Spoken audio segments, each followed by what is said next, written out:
Well, now it's just coming up to 10 to 1, which is when we go live to Doncaster for today's Channel 4 Racing.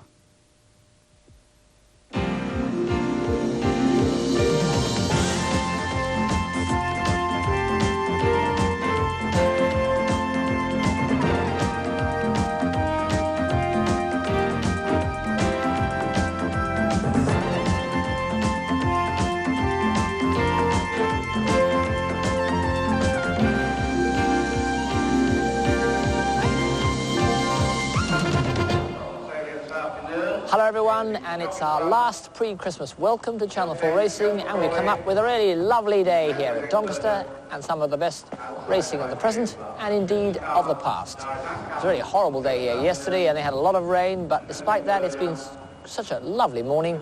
The ground is still good to firm on the chase course and good on the hurdle course.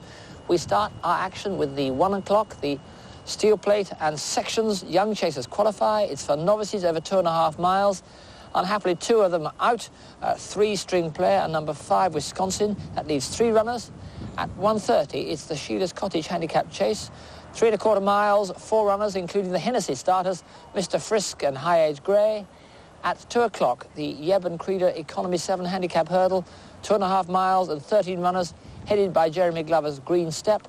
After that, SC4 viewers will go to watch the rugby.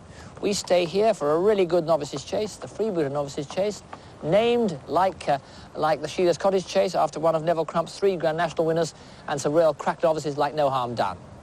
And 5 years ago, this man would have been the biggest jumping player around. Michael Dickinson's gone a long way since then, and today he talks to us about his American experience. And your letters, another chance to open the mailbag. Thank you all for writing. It'll be a real pleasure to answer some of your questions, indeed to rekindle some of your memories.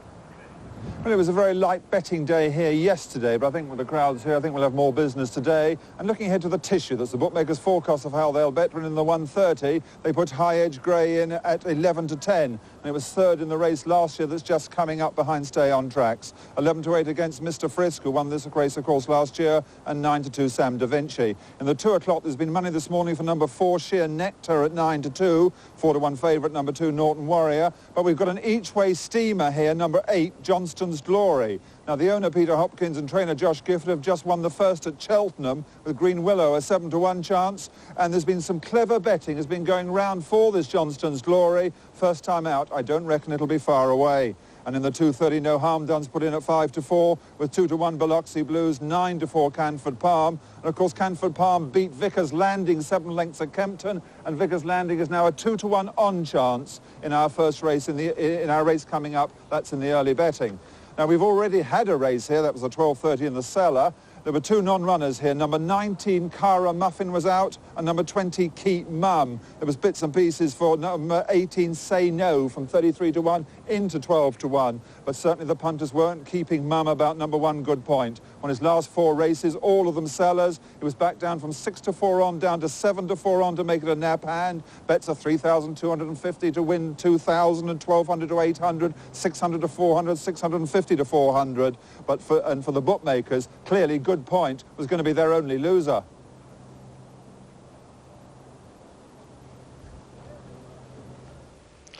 And here's how they bet. Good Point, the 7 to 4 on favourite. Champagne Dancer, 11 to 2.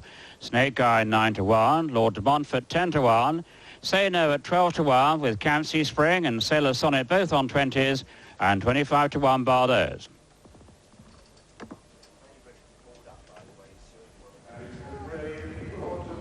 So it's Lord de Montfort in the lead as they begin the turn into the home straight. Just 3 more flights of hurdles to jump, half a mile to go, and Lord de Montfort in a clear lead of some 6 to 8 lengths. Over coming through into second place, Good Point, the red-hot favourite, jockey in the red cap. This was held up early and making its run now. This is the 3rd last, and Lord de Montfort leads from Good Point in second. Snake Eye, the horse with the noseband, is 3rd. Behind these, Campsie Spring is 4th. And then these are followed by Sailor's Sonnet, but they race down towards the second last. and it's still Lord de Montfort the Grey in the lead. But Good Point, the favourite, getting very much closer, but also making ground behind it is Campsie Spring. Snake Eye back in 4, and it's Lord de Montfort the leader from Good Point, just having to be pushed along a little bit now. Campsie Spring is 3rd, and then a big break opening up to Snake Eye. The rest are out of it. They've still got a furlong and a half just over to go, and it's Good Point now being challenged on the stand side as Campsie Spring throws down a challenge on the far side. Lord de Montfort is beaten, and they come down towards the last flight, and it's Campsie Spring that has the edge. Campsie Spring leads by half a length. Good Point, the odds-on favourite, is cooked as they race inside the last half furlong, and Campsie Spring sprints away. It's Campsie Spring by 4 to 5 lengths over Good Point. A big upset here. Campsie Spring the winner. Good Point is 2nd. Lord de Montfort is 3rd. And here are the starting prices. Number 7, Campsie Spring, returned at 20 to 1. But as you can see, over 50 to 1 on the tote. Second, number 1, Good Point, the 7 to 4 on favourite. And third, number 2, Lord de Montfort at 10 to 1. Tote returns win 52.40. Places 8.80, 1.20 and £2.60. The dual forecast paid £39.70, and the CSF came to £34.71. Non-runners numbers 19 and 20 and 19 round. Now a hair-raising incident earlier in the race. Champagne Dancer in the lead with David Birchall, goes to duck out through the wing. This is always possible. If a Hall of filly this is, just looks the wrong way, they get in two minds. As they try, they don't get out. The jockey tries to hold them in. There you are. She won't go through, but she goes straight into the wing. And miraculously, David Birchall stays on her, gets up, and they're back and off in business. And don't anyone tell me that racing hasn't improved in the last 20 years, because 20 years ago, indeed 10 years ago, 5 years ago in some places, those wings would have been solid wood with solid uprights, and a filly going into them would do terrible things to her and indeed to her jockey. Don't forget that Pat Henry's brother Michael lost his leg in an incident exactly similar to that. So, of course, we have problems. There'll be great improvements too. More news from elsewhere. Starting at Cheltenham with the 12.10, won by number 2, Green Willow at 7 to 1. Second, number 18, Green Hills Joy, 15 to 2. And third, number 3, Lalit Pur, 11 to 1. Number 1 decided was the 7 to 4 favourite and 18 round. The 12.45, won by number 3, Slalom, 5 to 4 favourite. Second, number 8, Nos Nagir at 4 to 1. And third, number 2, Justice Once at 12 to 1. Non-runner number 7 and 7 round. Lingfield, the 12.40. First, number 1, Half Brother, 9 to 2. Second, number 6, McCririck at 20 to 1. And third, number 3, Basilia, 14 to 1. Number 2, Private Views was the 6 to 5 favourite and 7 ram. 7 hard riding runners. So in the absence of string player and Wisconsin, those are the 3 runners. And there, cantering down, Vickers Landing, very, very short prize favourite here. 2 non-runners you heard. String Player, Sable Companion to the first winner. Number 3 and number 5, Wisconsin. It leaves just 3 runners. Vickers Landing, fairly talented. Let's have the list from Graham. And ridden by Graham McCord, hoping to go one better, of course, in the previous race. Number 2 is Damer's Cavalry, Blinker John Short. String Player is the non-runner. And completing the 3-runner lineup is the 4-year-old, number 4, Narana, ridden by Joe O'Gorman, who claimed a £7 allowance. Wisconsin, the other non-runner.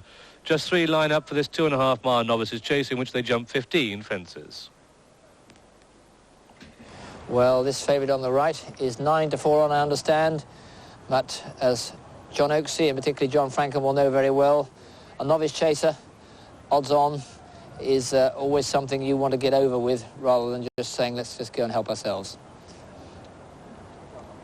He's only had 3. This is only his 3rd run over fences. Vickers Landing. So although he was undeniably impressive last time out at Worcester, and indeed had jumped jolly well the time before that at Kempton, Graham McCourt won't be counting his chickens until he's safely round. In the race at Kempton, with an interest for our racing later on, because we're going to see Canford Palm run in the novice chase, the 4th of our races, and it was Canford Palm who beat Vickers Landing first time out. Vickers Landing impressed everybody by the way he ran behind Canford Palm, and sure enough, then the next time he beat Malicho very easily indeed. He's entitled to be favourite. Yeah, if you've got to have a ride in a novice chase, John, 3 runners at Doncaster is probably the nicest place to have it. The fences aren't particularly hard here. And Graham McCourt, who rides the favourite Vickers Landing, is in great form. He's had 37 winners already this season, easily his best start to the season, and now getting the rides that he deserves. John, the fences aren't hard, as you say. In fact, they're upturned dandy brushes virtually, but what was really lucky was that the wing wasn't hard. Yeah, we just saw Champagne Dancer go through the wing. That's, it's a good point that the wings aren't solid anymore. I remember Colin Tinkler breaking his leg up at Newcastle a few years ago, and just this week, young Mike Hammond, there's a plastic wing there. Just this week, young Mike Hammond, who broke his leg, was off at the end of last season, broke his other leg just earlier this week. That was up against a solid wing. Just shows you what can happen. Mike, if you're listening at home, I hope you're soon on the mend. It's pretty rotten luck. And for what it's worth, I've got a new novel out called Declared Dead, and I've just put one in the post to you. And John, as you also said, that's pretty good evidence of why jockeys need whips. Yeah, there's been a lot said about whips just recently, and the move to try and have whips banned altogether. That's an ideal point why you shouldn't. Here's the betting. Vickers Landing, the 9-4 on favourite. Narana is 2-1 from 13-8. And Damer's Cavalry going out to 20-1, open up at 14s, and they all show. Well, the 4-year-old Narana has won once over fences, won at Kelso, beat Pampering 7 lengths. He's been well beaten since then, but at least for his age, he knows a fair amount about jumping. You didn't ride many 4-year-olds over fences? I did. He's a very good sort for a 4-year-old. Young Joe O'Gorman, back with Arthur Stevenson's now after a short spell with Roger Fisher, and looking forward to a good ride. And they come down towards the first of the 15 with the rank outsider Damer's Cavalry leading. Failed to complete on 5 of its 10 outings last year, so John Short, the rider, is over the first safely, as indeed are the others too, with Narana in the yellow and Vickers Landing back in 3rd place. And they race down towards the next one, which is a plain fence, and it's Damer's Cavalry leading.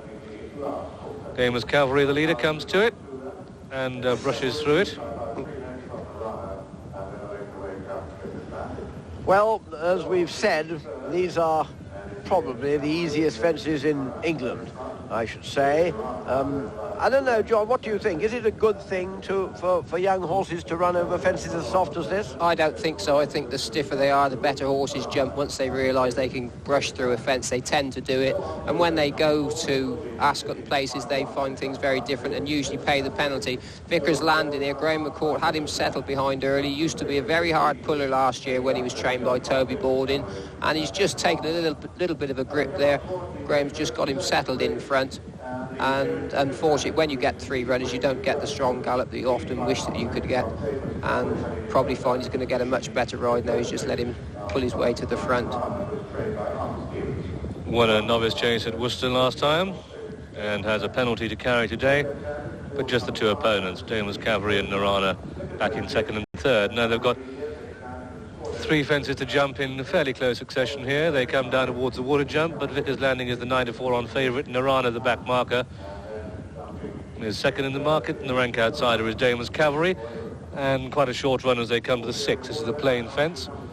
And there's an old adage in racing, you back the outsider of 3. Well, the number of times that comes up is quite phenomenal. However, will it happen this time?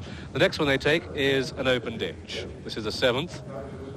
And it's Vickers Landing, the leader, from Damer's Cavalry and Narana back in 3rd place. Unusual to see a 4-year-old taking part in a novice chase. Quite a long run before they come to the 8th. And Vickers Landing, the leader. Narana getting closer on the outside of Damer's Cavalry as they go to the 8th.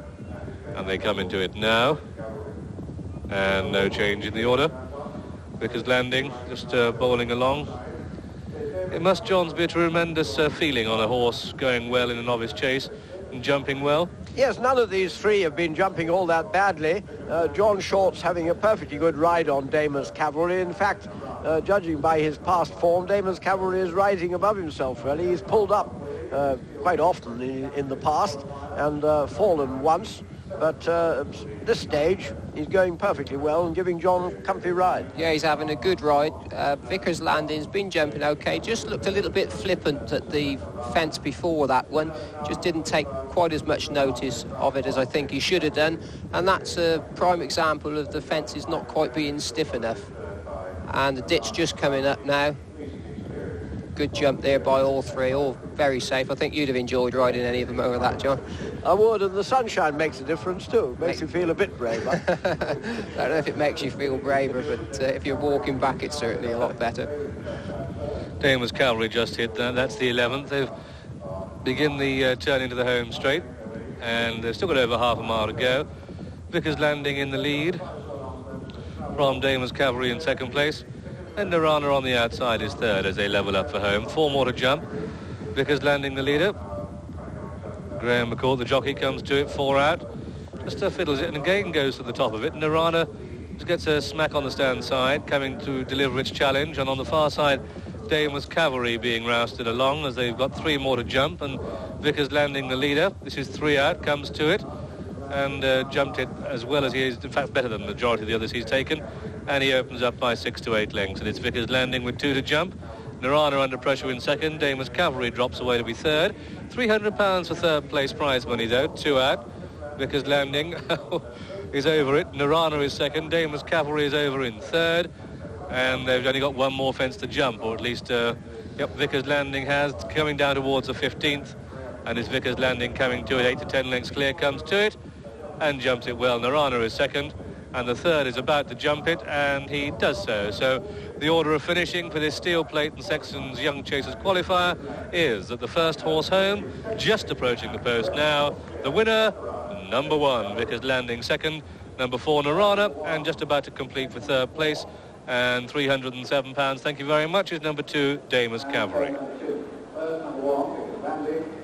So Graham McCourt rides his 37th winner of the season, and Oliver Sherwood has a novice chaser who's won 2 races this season. Vickers Landing the 9 to 4 on winner of this 2.5 mile novices chase. The owner picked up £1,878, and the second place prize money was $638. So from the second last fence, you never really had very much to concern yourselves with if you'd laid the odds on Vickers Landing. Mark you, if you do that sort of thing in novice chases, you're a braver man than I am. And here he is coming to the second last, this effortless winner.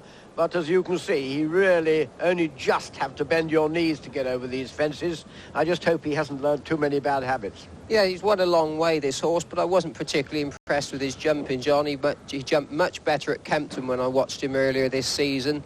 As I said earlier, I thought he was very flippant, and it's not an easy position for Graham McCourt here. All he's got to do is stand up. He didn't meet the last quite right, and again here, he just comes to the last. All he's got to do is get over it. Gets the horse right, but he didn't look particularly happy just getting in fiddling. Perhaps the ground's a little bit on the firm side. He's already had a couple of runs on firmer ground. Perhaps he's just in need of a short break. Anyway, for the odds layers, he's landed it. Yep, and the second horse for a 4-year-old's run another very good race, Nirana. He looks as though he wants a bit more of a cut in the ground as well, and won't be long before he's winning.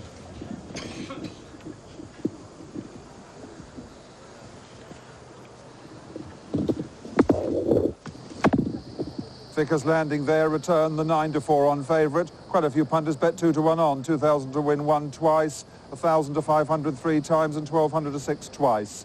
9 to 4 on Vickers Landing, the third favourite in 5 runnings of this race to win. Stay on Tracks last year was favourite, a New Life Connection in 1985. And coming in there, Graham McCourt on Vickers Landing, such an easy winner. The backers, no problems at all. Hardly a cheer went round from the backers here, actually, as he went past the post. It was so easy. The second, Nirana, was returned at 2 to 1. He wins by 10 lengths and 25 lengths. The second, Nirana, was a 2 to 1 chance. One punter actually had £4,000 to win 7,000. He took 7 to 4. The third, Damer's Cavalry, was a 20 to 1 chance. And going back to our other odds-on chance today, that Good Point in the cellar, 7 to 4 on, and it was runner-up in the cellar. Well, Colin Tinkler reports that Good Point broke a blood vessel. So that's the reason given for the defeat of Good Point in the cellar. But here, odds layers got their money back, though they had to double it up and more. 9 to 4 on, Vickers Landing. And there he is, Vickers Landing. He's by Rusticaro there. Good sire of chasers. And Oliver Sherwood's horse has been a little bit in and out of form just lately, and I should think he'd be pleased to see this horse get his head in front. It's a long way up here, but this time of year the ground's been...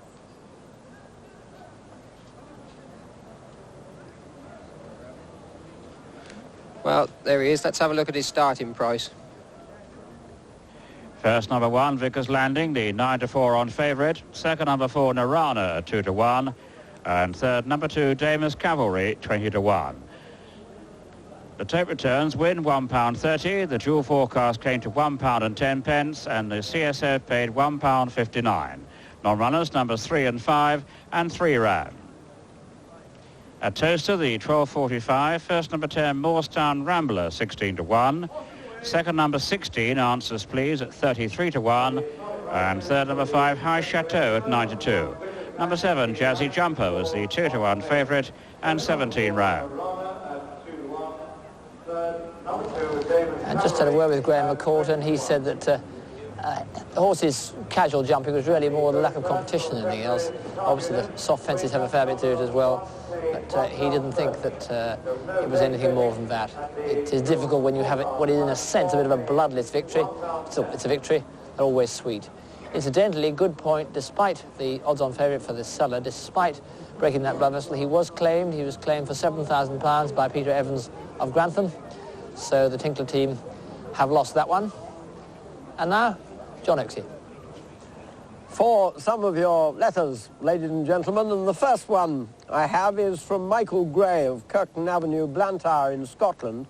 And Mr. Gray wants a reminder of Johnny Hayne, whom he believes, and I agree, was one of the very most stylish jumping jockeys there's ever been. Well, Johnny is running a transport business in his own stable in Crudwell, Wiltshire, just nearer where I live lately.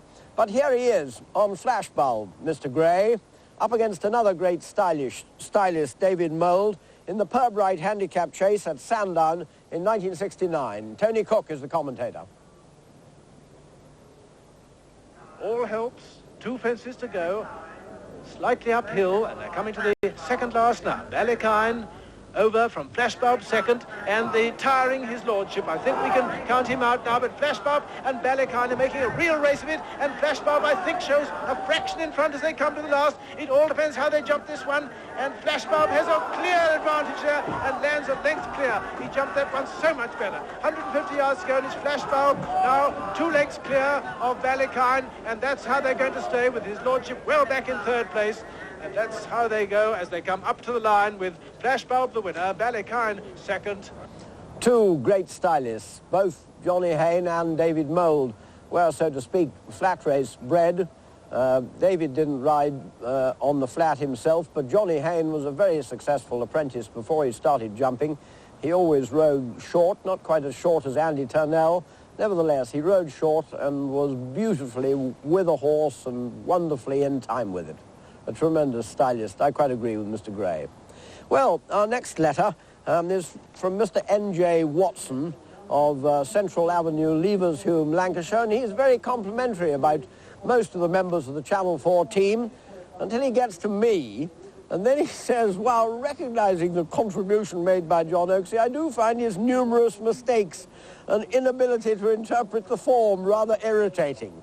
Well, you can't win them all, I'm afraid. I'm afraid Mr. Gray, maybe Mr. Watson, maybe the man who wrote me a letter saying I couldn't tip more rubbish if Channel 4 bought me a forklift truck. I apologize about the tips, Mr. Watson, but I quite agree with you about what you want to see again, and that's the great Silver Buck in action. So let's have it, the 1980 King George VI chase, and Silver Buck's great battle with Night Nurse and Anna Glog's daughter. And it's Silver Buck, just a practical leader, and Night Nurse and Alan Brown coming looming up on the outside of Anna Glog's daughter. This is the third from home, and it's Silver Buck, Night Nurse and Anna Glog's daughter, those 3 together.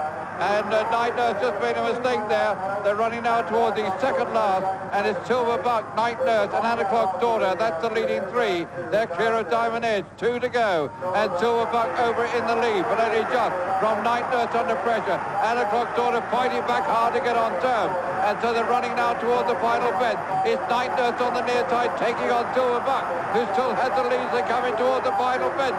It's Silverbuck in the lead, over, and Night Nurse is gone.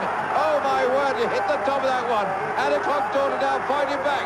Silverbuck is in the lead. They have 100 yards still to go, and Tommy Carmody looks all set to complete the three-timer. He's done it. Silverbuck is the winner. Well, a great sight seeing Silverbuck win, but a sad one too for admirers of the great Night Nurse, one of the great all-rounders of recent National Hunt history. I hope Alan Brown wasn't looking in, because it won't be a very happy memory for him.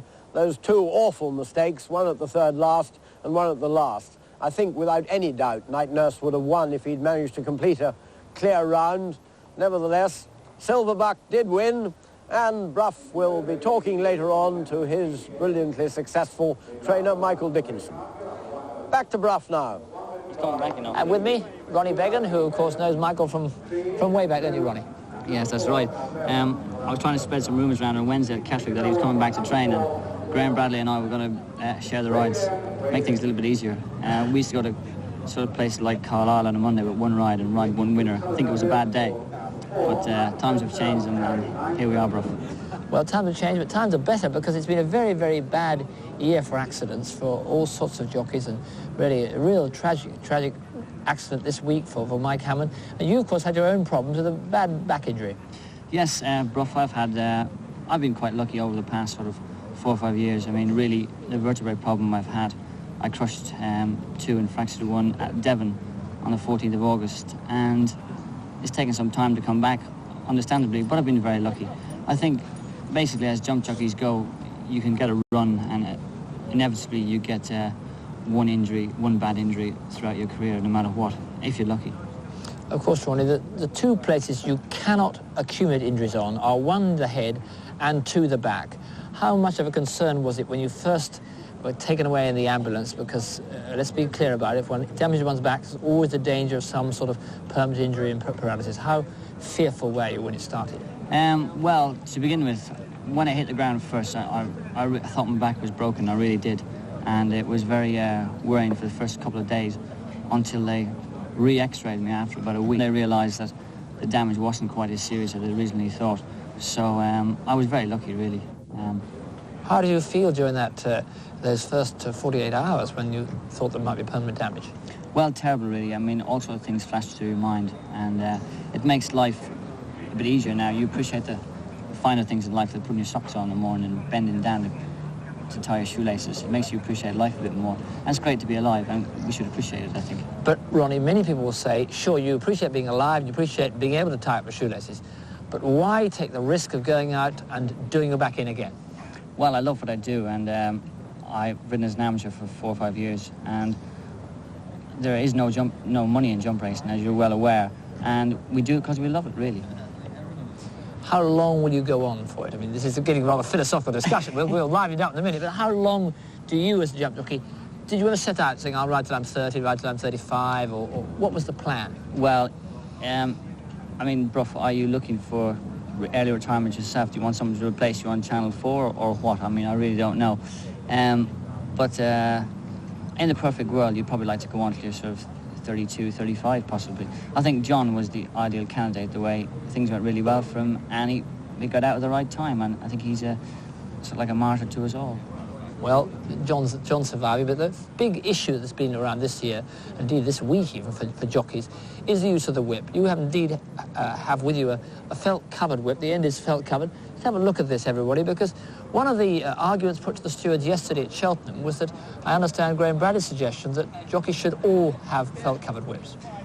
Yes, Brough. I think personally, for me, I think it's a very good idea, and I think it would cause probably a lot of hassle.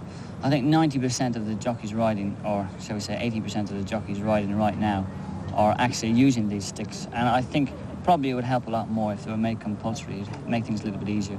But basically, I wasn't at the meeting yesterday at Cheltenham, so but the feedback from my mates were very, very good, and as you know, they're going to the committee on Monday to have another discussion. But I think they had a really good talk, and they were very, very happy with the talks between both communications on both sides. Were very good. Good, well that's an improvement. You're just about to go and ride Mr. Frisk in this coming up race. Mr. Frisk, of course, won this race last year. There he is, Mr. Frisk, and the one thing about him we know from the Hennessy, he is a beautiful jumper. Let's see him last year, Ronnie, and he can operate, but he didn't operate at the last, if I remember, with Marcus Armitage on board. Here he is.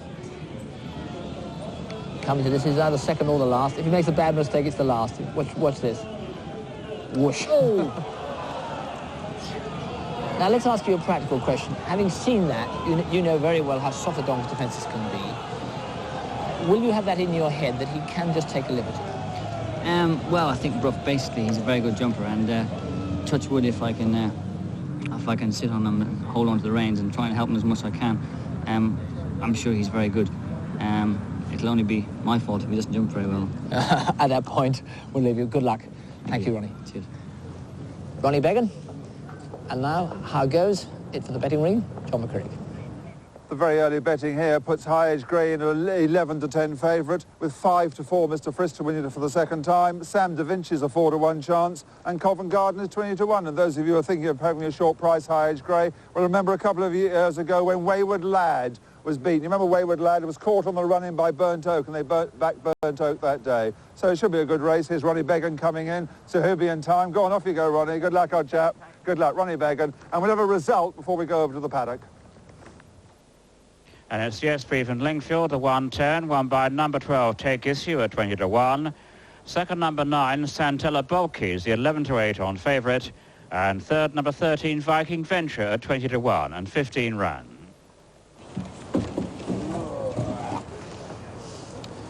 Horses coming to the paddock. You see Ronnie Beggan's run through to get in there, and we'll rejoin them when they go into the start.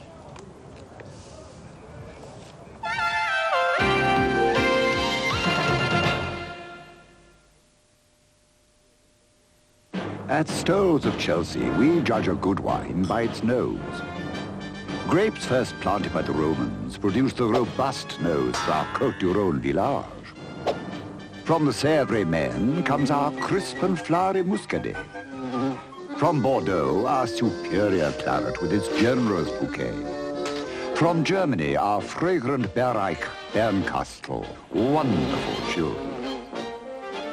And from the sunny French slopes of the Tarn, a medium dry white with a delicate aroma. Stowe's of Chelsea, 11 different noses to choose from. If you lose your home and contents in a fire, Guardian Royal Exchange will put you up in a hotel. But how many hotels will put up with your pets? So when Guardian Royal Exchange settle your claim, we settle your kennel fees too. That way, no one gets left out in the cold. Guardian Royal Exchange. It's our policy to improve your policy.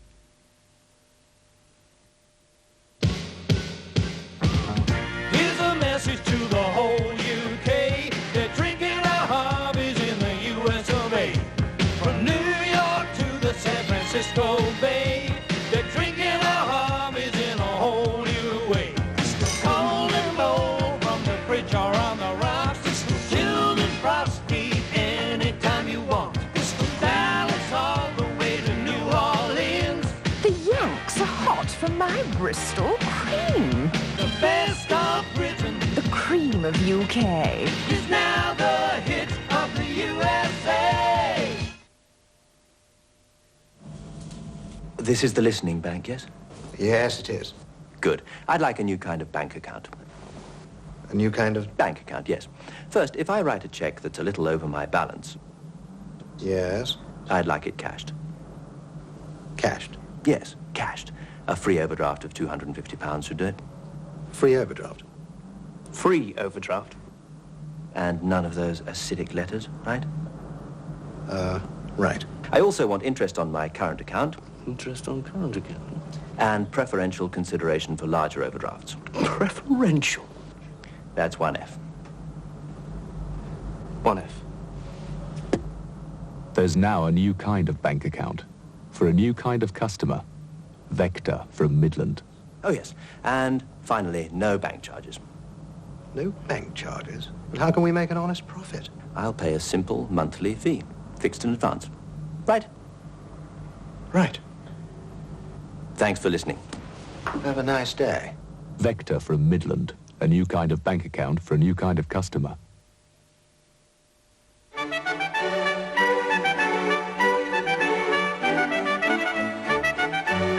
Once again, the royal family crammed more into a year than most of us do in a lifetime. This weekend, the Sunday Express looks back with a unique collection of pictures in a special 32-page colour guide to the royal year. You could do some globetrotting too. Win a round of golf down under with Greg Norman. Only in this weekend's Sunday Express.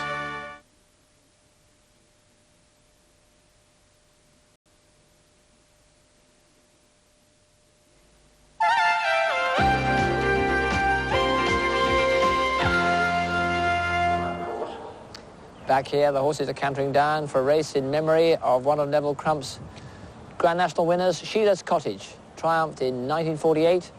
John Frankham's contribution was he thought it was in April, but anyway, 1948, we understand, Sheila's Cottage won the National. 4 horses run in the race in her honour. It's over 3 miles, 2 furlongs, and Graham Goode has got the full list for us. And they're headed by number 1, High Edge Grey, who's ridden by Tim Reed. And that has 11 stone 10 to carry. Number 2, Mr. Frisk, winner of this race last year. Ronnie Began rides today. Number 3, Sam Da Vinci, Martin Brennan. And number 4, Covent Garden Blinkered. Richard Bevan rides, claims 7, but puts up 4 pounds overweight. They've won 36 races and over £132,000 in win and place prize money. If you fancy a bet, this is the odds on offer. Mr. Frisk, the 5-4 favourite. High Edge Grey, 11-8 from 5-4. Sam Da Vinci, 11-2. Covent Garden, the 25-1 chance. And they're all quoted for the Sheila's Cottage handicap chase.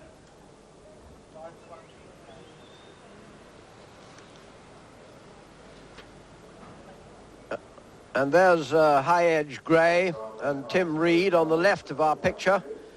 This handsome grey, trained by Ken Oliver from Mr. Stone. He's won 7 of his 21 races, including, in fact, his last 5 starts. That is when he got round.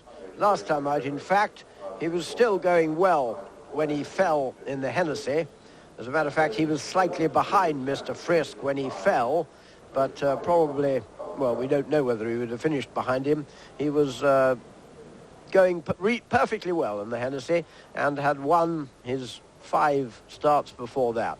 He's a lovely horse. He's a very nice horse. Just watching him canter down there, John, looks as though he wants a little bit more cut in the ground, but that isn't the case. He likes good ground, and he is obviously a very good horse. There'll be a lot of questions answered by this race, hopefully, if he gets round, because he was much fancied to beat Mr. Frisk in the Hennessy a couple of weeks ago, but as you said, he fell quite early on, and I'm sure that Mr. Oliver will be pleased to see him get round. Before that, I saw him win the Charlie Hall Memorial at Wetherby, and in fact, he was lucky to win it because Yahoo made an awful mess of the last and was only just beaten a neck by High Edge Grey. Yahoo would certainly have won if he jumped the last. Nevertheless, that was High Edge Grey's 5th victory, and I suspect that he's still improving. I talked to Ken Oliver about him beforehand. Very well. Now, he jumped the fence perfectly. He took 2 strides and then slipped. And, well, Tim Reed thought he must have been in with, in the shake-up. And he'd won consistently up till then. Yes, he won 3 races this season, and he won 4 last season. He's just come on in leaps and bounds. I think he might make a very good horse someday, but we've got to be take it easy with him. And well, we hope he might be a Cheltenham horse. Got John Joe O'Neill down here. John Joe, go tip for this race, old chap.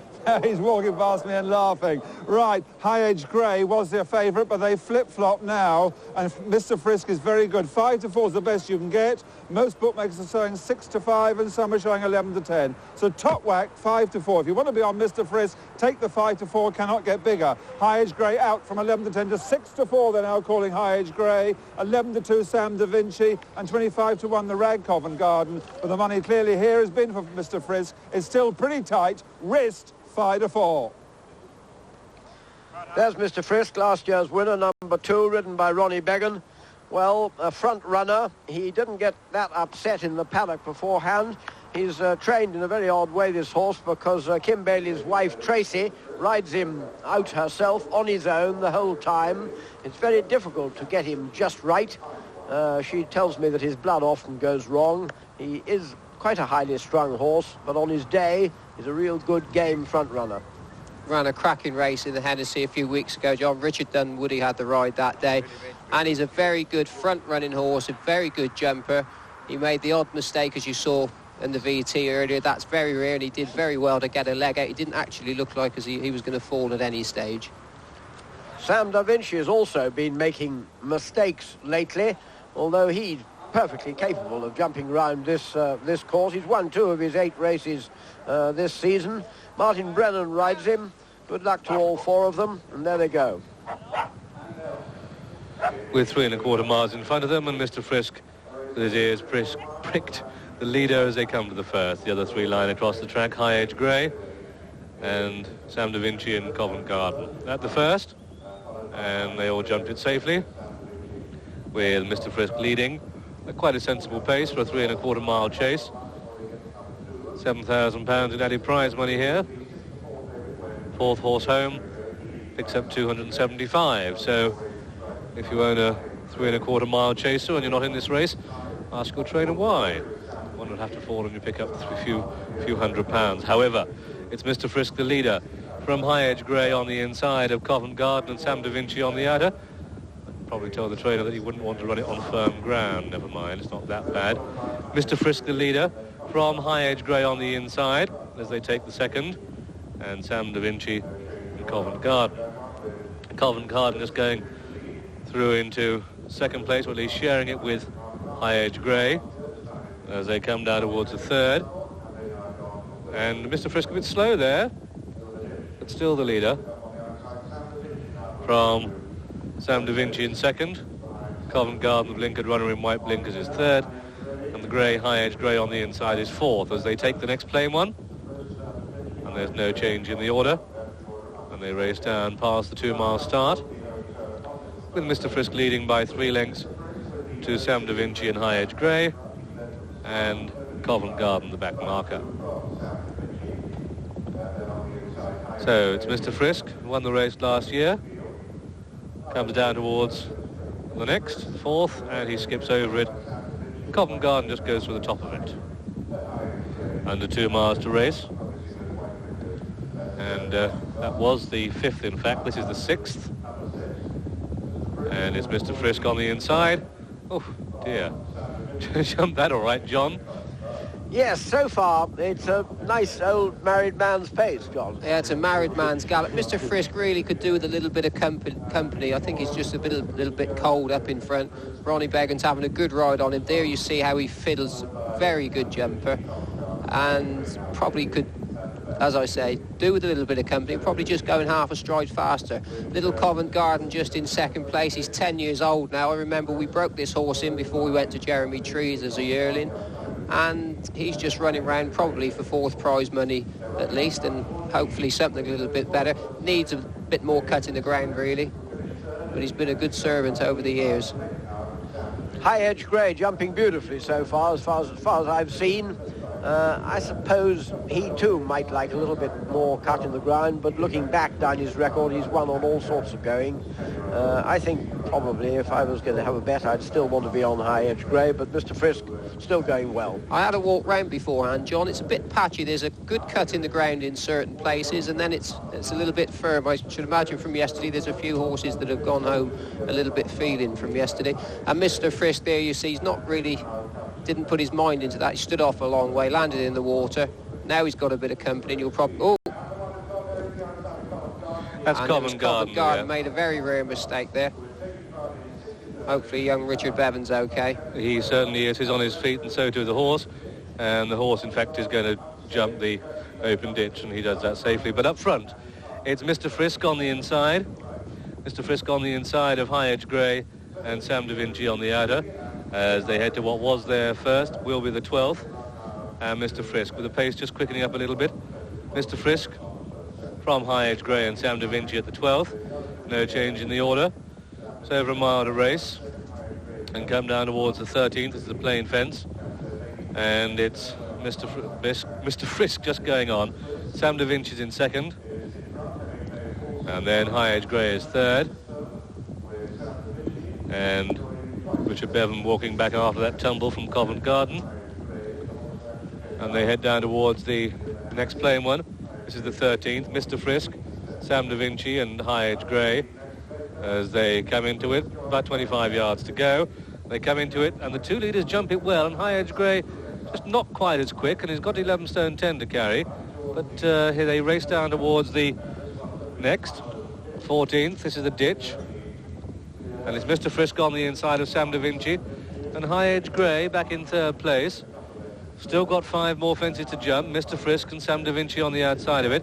High Edge Grey is getting a bit closer as they come down towards the 5th from home. And no change in the order. Mr. Frisk and Sam Da Vinci and High Edge Grey getting 1 or 2 reminders. Back in third place. And Mr. Frisk and Sam Da Vinci share the lead as they turn in. As they come down towards the 16th. This is the 4th from home. They've still got half a mile to race. And High Edge Grey is getting 1 or 2 reminders. This is the 4th from home. Mr. Frisk on the inside. Oh dear.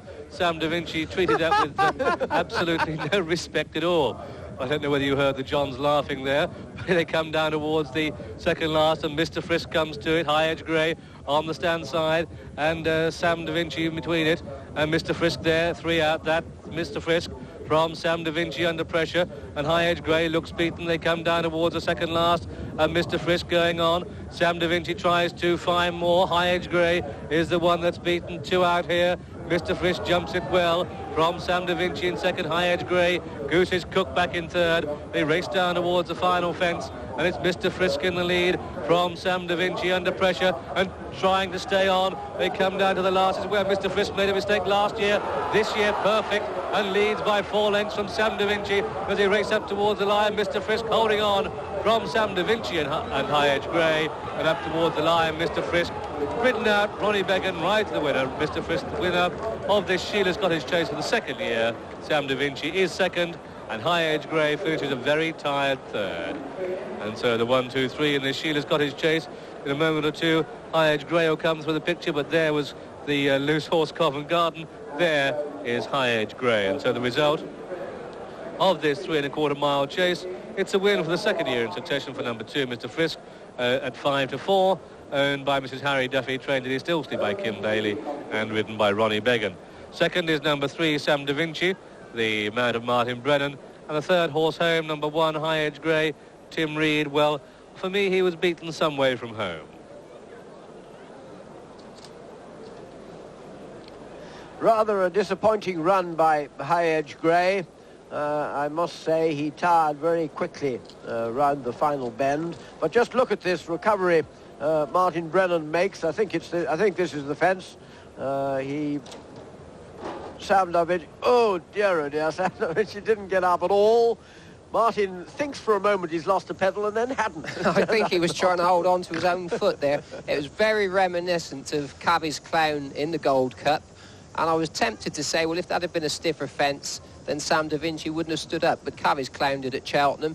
And he battled on really gamely, this horse. High Edge Grey, as you said, has been hanging for a long way now. Tim Reed's had a job to ride him for about the last 3/4 of a mile. For viewers looking at home, you can see that Tim Reed there's very much riding him on the right-hand rein. But getting back to the first 2 horses now, Mr. Frisk and Ronnie Began, they've won well here, but Ronnie's given it a very good ride. I don't know what you think, John. If he'd missed out either of the last 2 fences, I think Sam Da Vinci would have beaten him. Yes, if he'd made the same mistake at the last as he did with Marcus Armitage last year, I quite agree. In fact, he jumps better and better as the race goes on. He was a little bit sticky early on, wasn't he?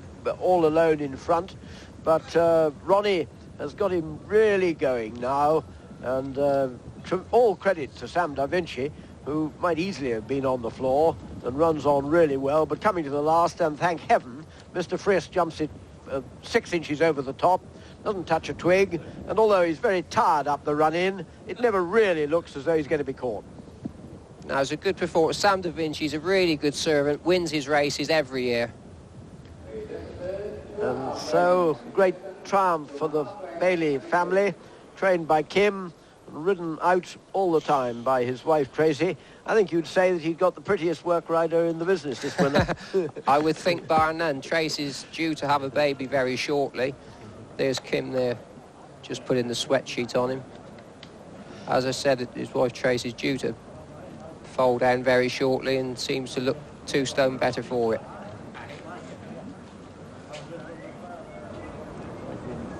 Mr. Frisk likes Donny, obviously, walking around there, delighted with himself, returned the 5-4 favourite. He was 6-4 favourite when he won this last year. One punter today had £4,000 to win £5,000. A well-backed favourite. The market told the story of the race.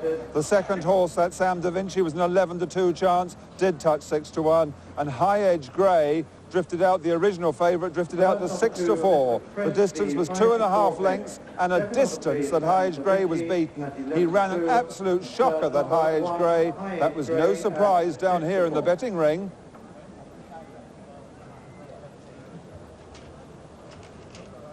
Mr. Frisk, tremendous bargain when Kim Bailey bought him. He was a pointer and hunter chaser, and that puts his record up to over 50%. 11 out of 20 races he's won, and here's the starting price. First, number 2, Mr. Frisk, the 5-4 favourite. Second, number 3, Sam Da Vinci, 11-2. And third, number 1, High Edge Grey at 6-4. The tape returns win £2 10. No place betting, of course, and the dual forecast came to £3.30 and 4 round. At Cheltenham in the 120, the Charles Hyde 6 Champagne Bula Hurdle, won by number 5 Condor Pan at 12-1. Second, number 2 Floyd at 7-2. And third, number 8 Sproston Boy at 16-1. Number 1 Celtic Shop was the 2-1 on favourite and 8 round. And a toaster in the 115, first number 5 King Kaz 5-1. Second, number 2 Tarconi 7-2. And third, number 7 Fence Judge again at 7-2. Number 6 Southern Reaper, the 7-4 favourite, was a faller, and the tape returns here win £6 10. Places 130, 150 and £1.40. The dual forecast came to £7.90. The CSF paid out at £22 and 4, and the TriCast amounted to £62.99 and 8 rand. Well, the big disappointment of that race, of course, was High Edge Grey, who was going pretty well in the Hennessy when he fell, but it never seemed to be going very well here today in the business end of the race. With us now, Tim Reed. And Tim, he never seemed to be going very well at the business end of the race. No, it was very disappointing. Taking a check halfway down the back, very happy. Come to the open ditch, going into the bend.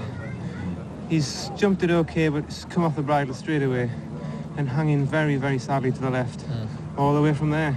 Have a look at that at that stage, because, you know, going into the race today, you must have been very hopeful. Very hopeful. He was handicapped well. He felt well. Everything was going right till halfway down the back. Here we are, Mr. Frisk still jumping for fun up front. And, yeah, my horse has jumped well all the way till this has happened. And you're sitting there with a horse under you think is going to still play quite a major happy. role. He's come up there now. He's just, you know, very flat. We come to another fence in a moment, I think. I think it's after this one. Yes, you're still pretty close enough here, aren't you? Yep. It's just going to the bottom of that, and all the way from there, I was struggling. And he was hanging, you say, he was too? Hanging very badly to the left. To the left. All the way up the run-in. Now, as you know better than anybody, that often can mean, because the jumping's quite good still, that can often mean there's something actually hurting. Was that obvious afterwards? That he's you know, he's very distressed afterwards. Whether the slip at Newbury has given him some back injury, we'll just have to go home and take it from there. What about the fences here? Because Sam Da Vinci here goes straight to the bottom, and it doesn't actually turn him over. Look at that. I mean, do you feel that they're actually too soft, or do you think actually it's a good thing that horses don't hit the floor? No, it's far too soft. Especially if you bring a novice here, first time, second time out, they learn to get away with mistakes like that. It's not doing them any good at all. You know. Well, Tim, it's an inexact world, this. But do you think High Edge Grey, as you trotted back on him, did you see him okay, or do you think it's back to the drawing board with him? He's sound. We'll just have to go home, see what he's like when we get him there, get him checked over. But he's still a young horse. He's only 7, and he's still very much a novice. He rides like a novice, and he's got a lot to learn. Give him another year, and we'll be back. Great, nice to talk to you, Tim. And Thank many you. Thanks. Tim Reed there of High Am Grey. Now we've got a teaser for you. A race not everyone will recognise, but which has a crucial role in the career of our next very famous guest. The race was in Philadelphia in the July of last year. What was the significance? They're into the stretch. Bold Magistrate, she's moving very well with the lead. In fact, she's increased that margin down to 7 lengths. Administratix to the outside has moved up into second. Victoria Creek along the inside is third. Hope from Above is now rallying late. Hope from Above is up into third, but they will all be battling for the balance here. Bold Magistrate is just going to destroy this field, winning it by 10. Administratix finishing second. That was Bold Magistrate. Here is Bold Magistrate's trainer, his first American winner in July last year, Michael. What happened after that? Well, she was very, very good to me. She won her next 6 races. And she just got beaten in her last race, but she's won 6 from 7. Because even for you, I mean, the start of anything, there must be a sort of sense of disbelief. Will it ever happen? Exactly. That was probably the best winner I've had. And how's it gone since then? Let's just get Channel 4 viewers up to date with M. Dickinson American style. Well, in last year, we were just training for 6 months, and we had 12 winners, and this year we've had 28 winners. So we're up to 40 now. Now, and remind us, it's at Fair Hills, Maryland. Now, it's one of these rare things in America, a training complex is not on the track, is that right? That's quite correct. 90% of American horses train on the track. They're stable at the track, and they train on the track every day, and that's it. This is a European idea, really, where they have 2 tracks, a wood chip track and a dirt track, and 3,000 acres of rolling downland almost. 3,000 acres? Yes, in the middle of the DuPont hunting country estate. Really? So it's as near England as you can get. I mean, tell us about England. How much do you miss being in England and training in England? Well, I miss England. I mean, I obviously miss my parents and my sisters, my family very much, and I miss Yorkshire. Training is perhaps fractionally easier in America. Fractionally easier, but you can't beat living in England. Let's talk about the well-publicised difficulties of American racing. The 2 particular ones that the English public, us racing people, are having the high of their minds, the drugs they have in American racing, and the dirt tracks that they have and how they could adapt here. First of all, let's take the drug situation. A lot of talk about the Breeders' Cup was run where drugs were allowed, and some Europeans did, some Europeans didn't. Right. What view do you take on drugs for your horses? Did they run on drugs? Sometimes if they need it, yes. First of all, I'm totally against all drugs for graded stakes group races, graded stakes and stakes races. We've no right to tinker with the breed. We hope to be training the offspring of, we're trying to find out the best horses and breed from them. So I'm dead against using any medication in the top races. Right? The American situation is rather different. In the smaller tracks, there aren't enough horses to go around. And all the tracks do make a lot of money for the states. And the state want 9 races a day, and they want all, full races, so maximum betting opportunities. So to keep some of these old horses on the go, they give them bute and Lasix. Now, there's a lot of rubbish talked about the medication because about drugs. But I mean, basically the only drugs allowed are bute and Lasix. They have a lot of dope tests over there. All the winners are in, all the beaten favourites are in, and a whole load of others.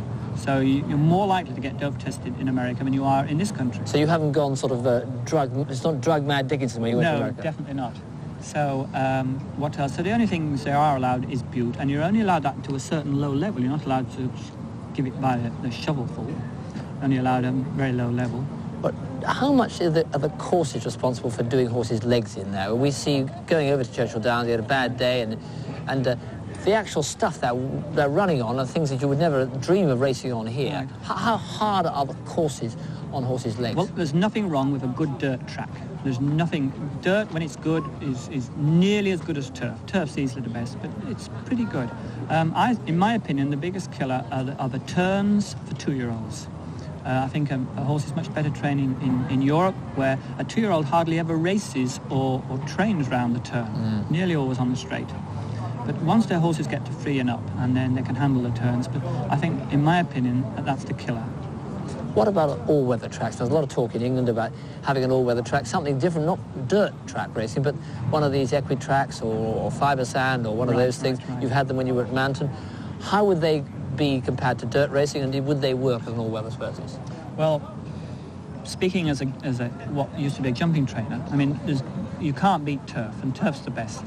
So if I was in charge and if I was asked, first of all, I would spend a lot of money on all the tracks on the drainage.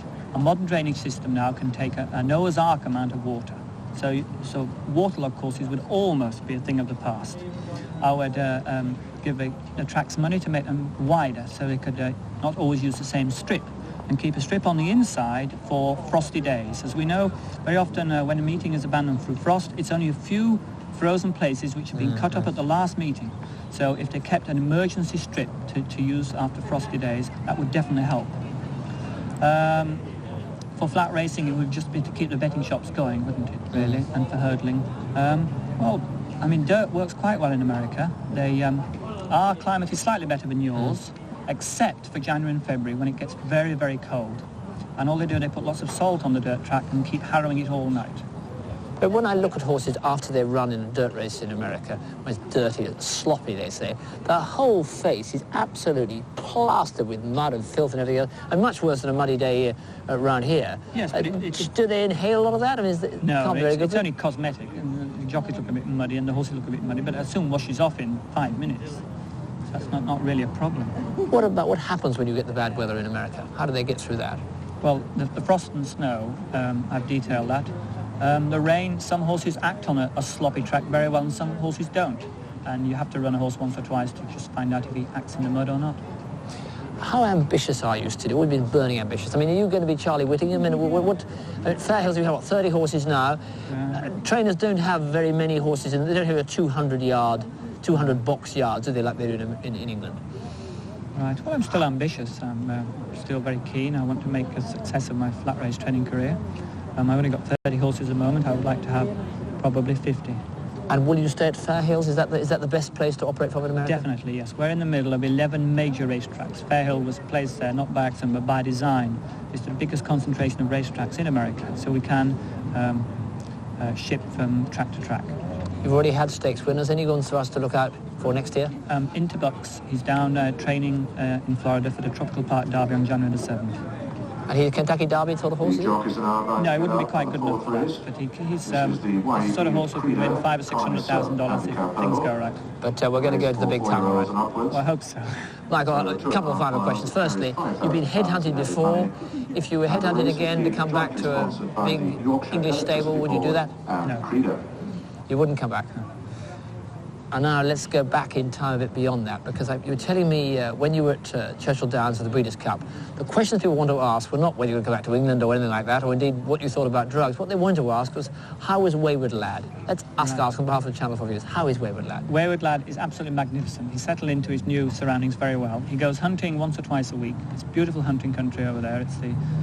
He's in Unionville, which is 20 minutes from where I am.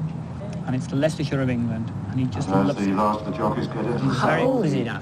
He's 13. I think 13, but he looks like a 7-year-old. He's absolutely terrific.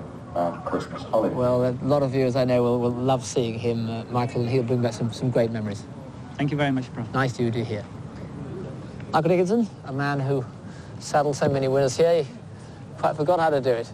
Anyway, going well out at Fair Hills, Maryland now, and I'm sure many of you have been asking about Wayward Lad, will be as delighted as we all are here to see just how much he is thriving out there in the American sunshine.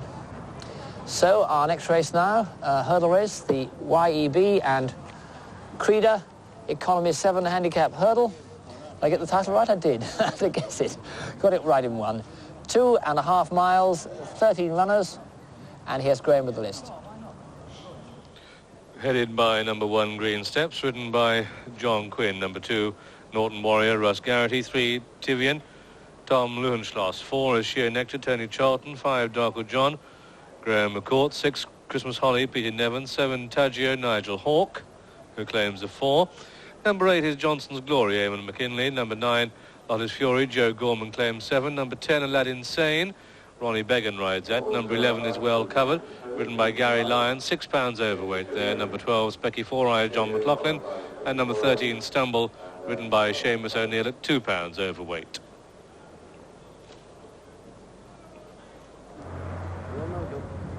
Early betting is 4-1 each of 2. That's Norton Warrior and Sheer Nectar. I've seen in places 9-2 against Norton Warrior. In places it's 13-2 against Christmas Holly.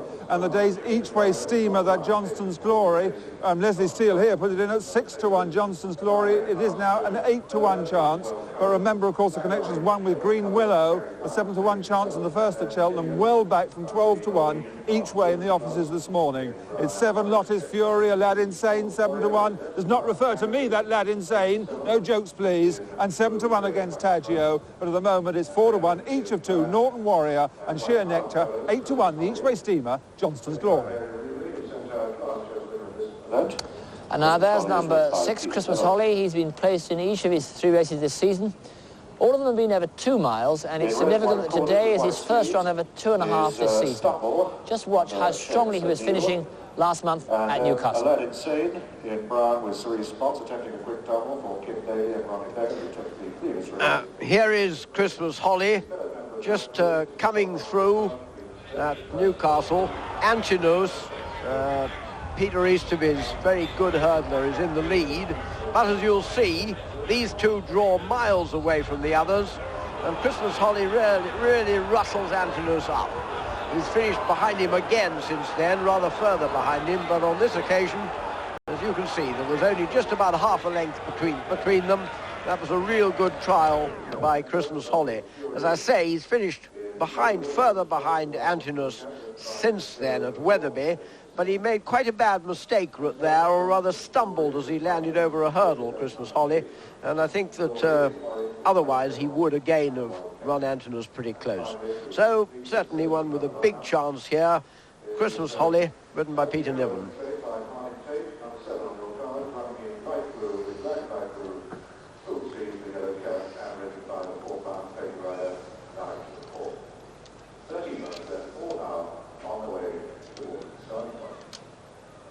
Here's this horse with an extraordinary name, Aladdin Sane. There have been various suggestions as to who he might be named after, but we haven't found his actual namesake. Ronnie Began rides, and he's got quite reasonable form. He's been placed a couple of times, and last time out was behind Camden Bell at Toaster. That was quite good form, and I think this decent ground ought to suit him. Kim's already had the one winner with Mr. Frisk, and Ronnie Began a winner as well. Let's have a look at the betting show. Sheer Nectar, the 4-1 favourite. Norton Warrior, 9-2. Christmas Holly, 7-1. Taggio also on the 7-1 spot. And Lottie's Fury, a 15-2 chance. Aladdin Sane and Johnson's Glory, both at 8-1 and 12-1 bar those.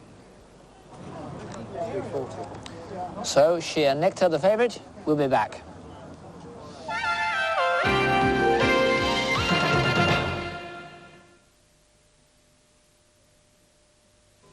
Just celebrate the taste of delicious Asti Martini at selected Tesco stores. Asti Martini at selected Tesco stores.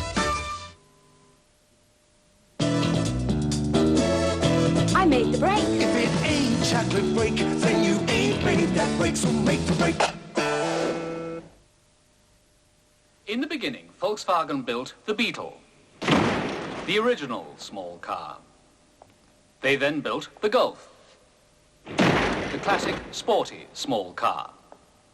Then came the Polo, the ultimate, practical small car.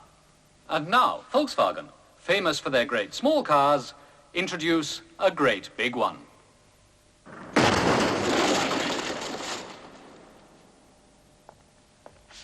The new Volkswagen Passat. It's built like all Volkswagens. Strong, aerodynamic, well-designed, comfortable, spacious, Reliable. In fact, it's everything you'd expect from a Volkswagen. Only bigger.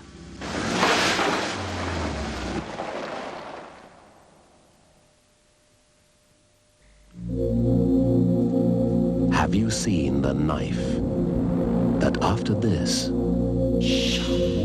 can then do this? The Wiltshire Stay Sharp from Richardson Sheffield Limited. The knife that sharpens itself. If I were buying Christmas presents, which I'm not, I'd buy them from a main post office. For Tiny Tim, the new Christmas stamps in this splendid presentation pack. For Bob Cratchit, this collector's pack with all the year's special stamps. And to impress my nephew, this beautiful yearbook. Its price includes £8.92 worth of stamps. What a bargain. But I don't believe in gifts. These are for me. I am the ghost of Christmas presents. They're not Christmas presents. They're mine. Now at your main post office, beautiful Christmas gifts you'll want to keep. Mr. Moonlight, you came to me once on a night. And from your beam You may not dream.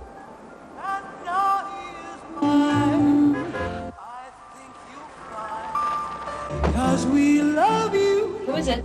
Mr. Moonlight. At Christmas, it's often those personal gifts that mean the most. The ones that say, I love you. Like the classic fragrances from Launthric. Panache Parfum de Toilette. One of the good things in life. And Hallmark. The aftershave for men of distinction. Tweed perfume spray. The timeless classic. Classic gifts by Launthric. We've got Christmas wrapped up.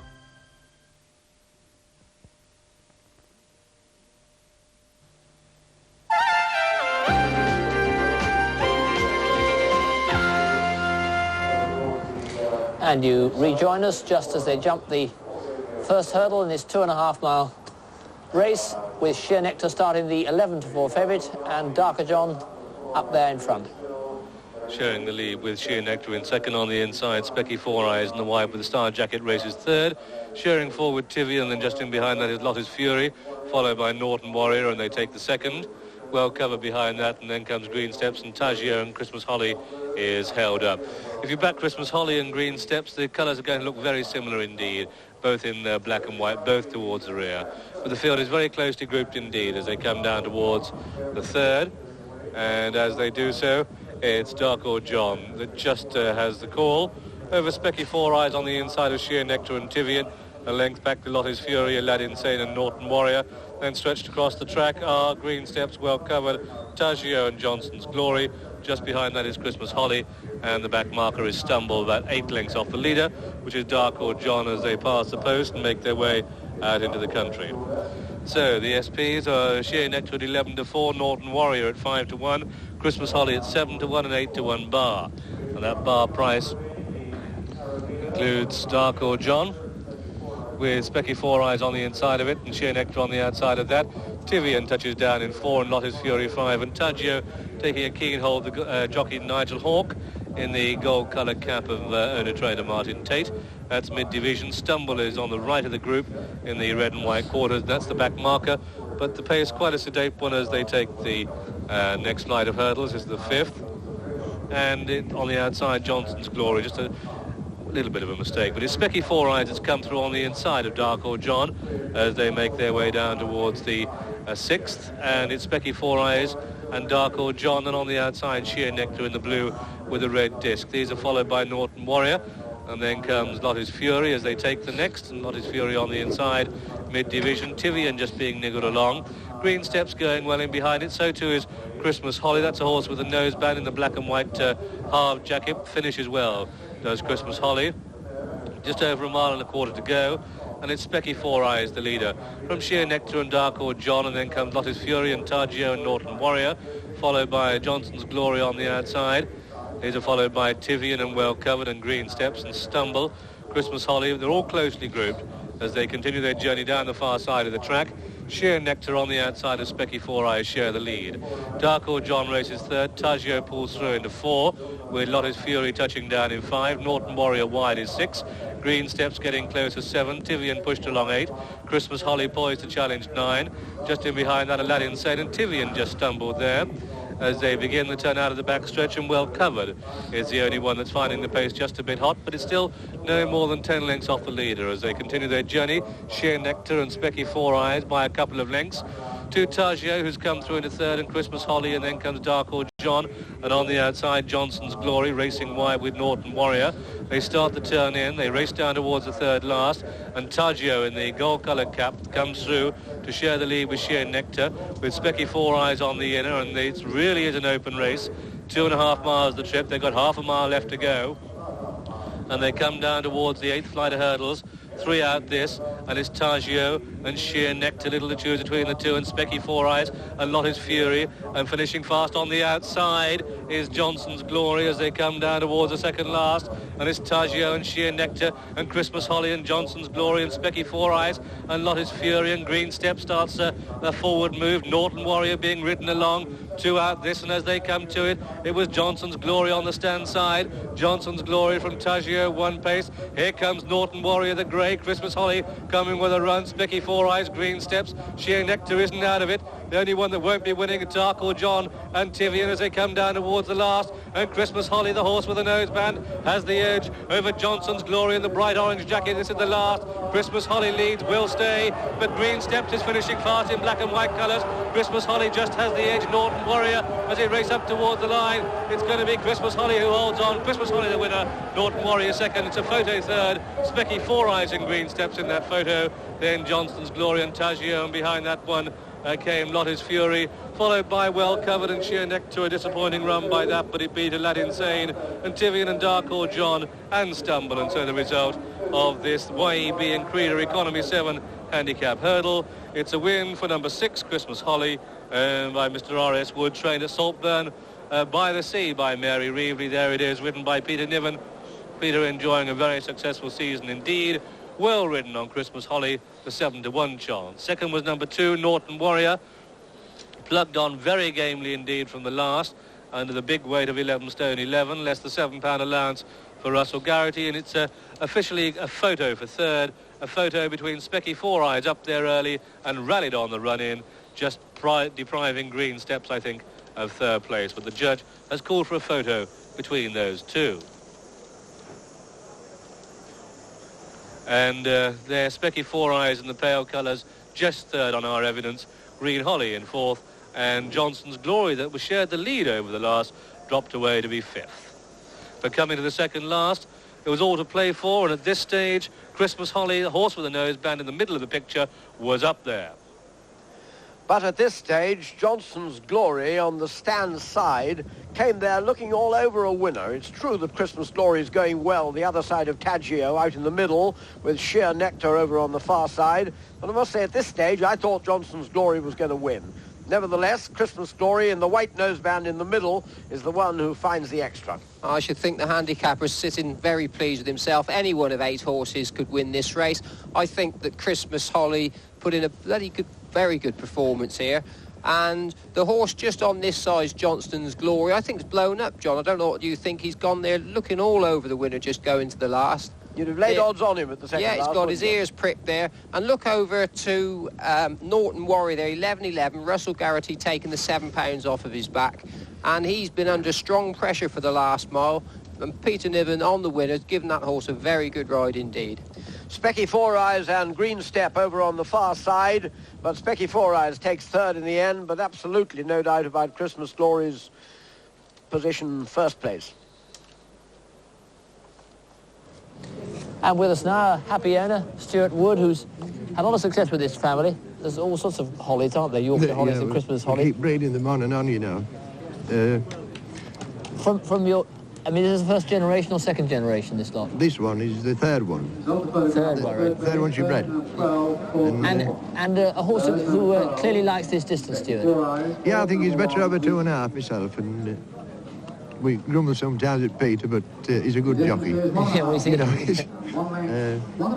how did you get involved in having a man in the first place, Stuart?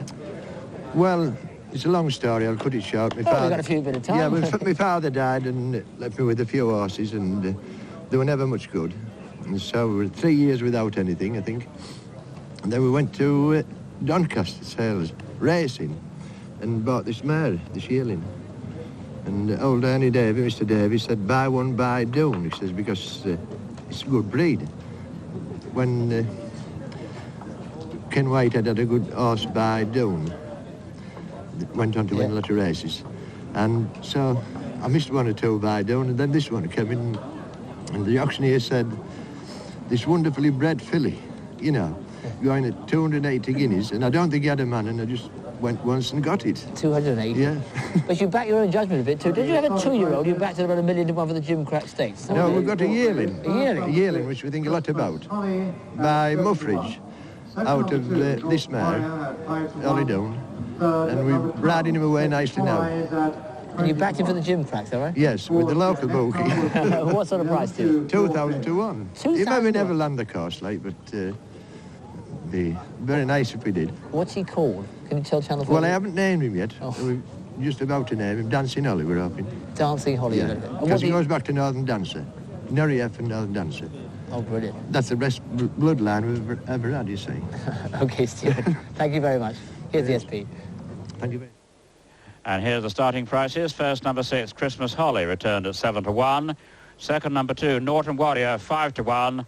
And third, number 12, Specky Four Eyes, at 20 to 1. Number 4, Share Nectar, was the 11 to 4 favourite, and 13 ran. And this is where viewers for S4C have to go to the delights of Wales v Romania. But those of you of a bow-legged bent can stay here for the next. That's after this break.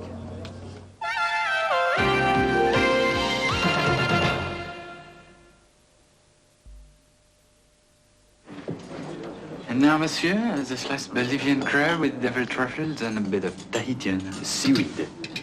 Voila. Something to drink, monsieur? Well, I did come here for something to eat, but Strike strokes with eyes. Nothing else, sir? Oh, Julien de citron naturel. What? Slice of lemon. The secret of straight, you know who. How refreshingly simple.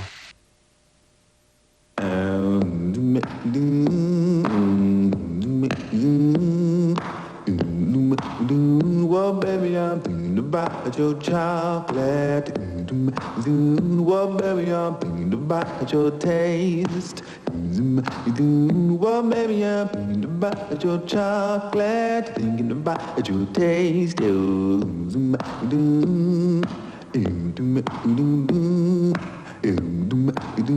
Well, maybe I'm thinking about your chocolate, thinking about your taste.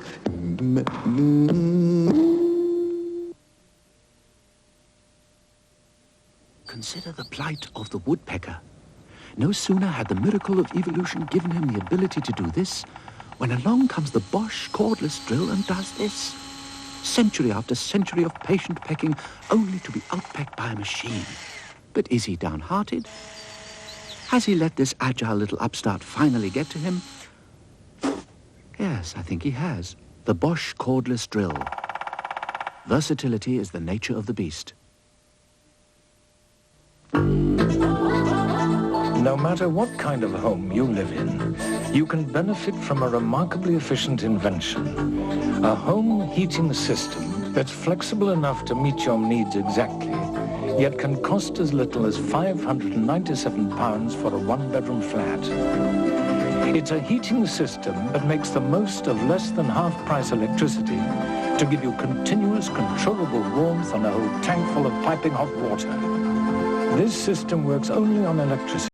It isn't central heating, it's total heating.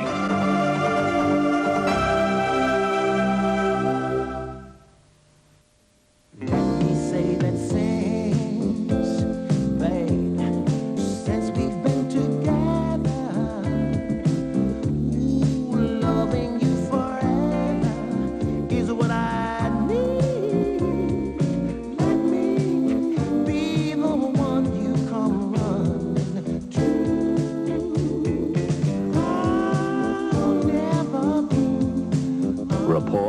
aftershave. This could be forever. Livelier, brighter, it's the colour magazine people have been waiting for. Free with the bigger, colourful people this Sunday. Hollywood's hottest star, Kim Basinger, tells why she was so afraid of her father. Bananarama's Karen, how her baby has changed her life. Tina Turner confesses her sexy secret. And your complete star guide for $89. Find out what's really going on with Britain's liveliest, newest free colour magazine with the people this Sunday. Asti Martini, a sparkling wine to enjoy anytime. Celebrate the taste of delicious Asti Martini at selected Presto stores.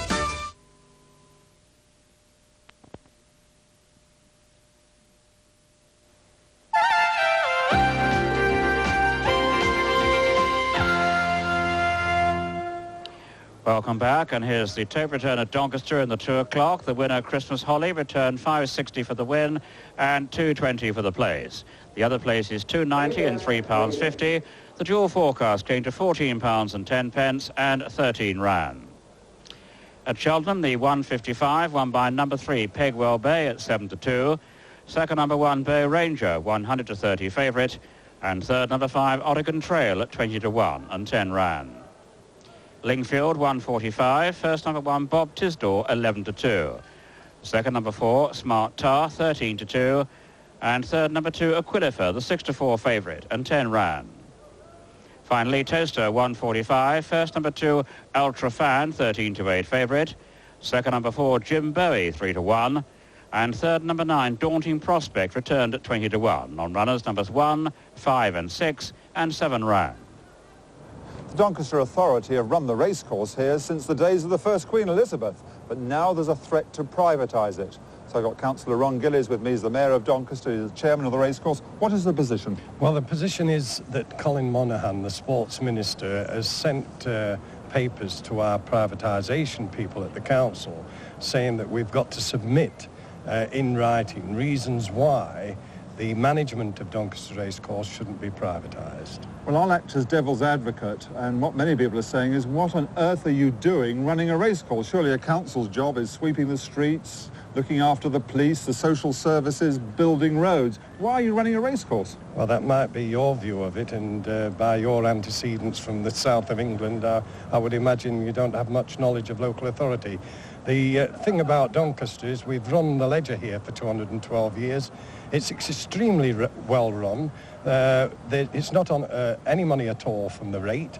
We've spent £700,000, what we've made over the last 7 years since I become chairman, inputting into this racecourse. Further monies are being spent this year on the exhibition side. And the thing what I like to say is that we race 26 days here. We have 180 days exhibition. That'd be one of our criteria when we submit the evidence to the Sports Minister. Most racecourses are privately owned. They're as efficient, or some would say some of them more efficient than Doncaster. There's nothing wrong with them. They have exhibitions. They run catering services and everything like that. Why can't Doncaster do that? Well, the thing about it is, at Doncaster, we've always been proud of the way we've run the racecourse.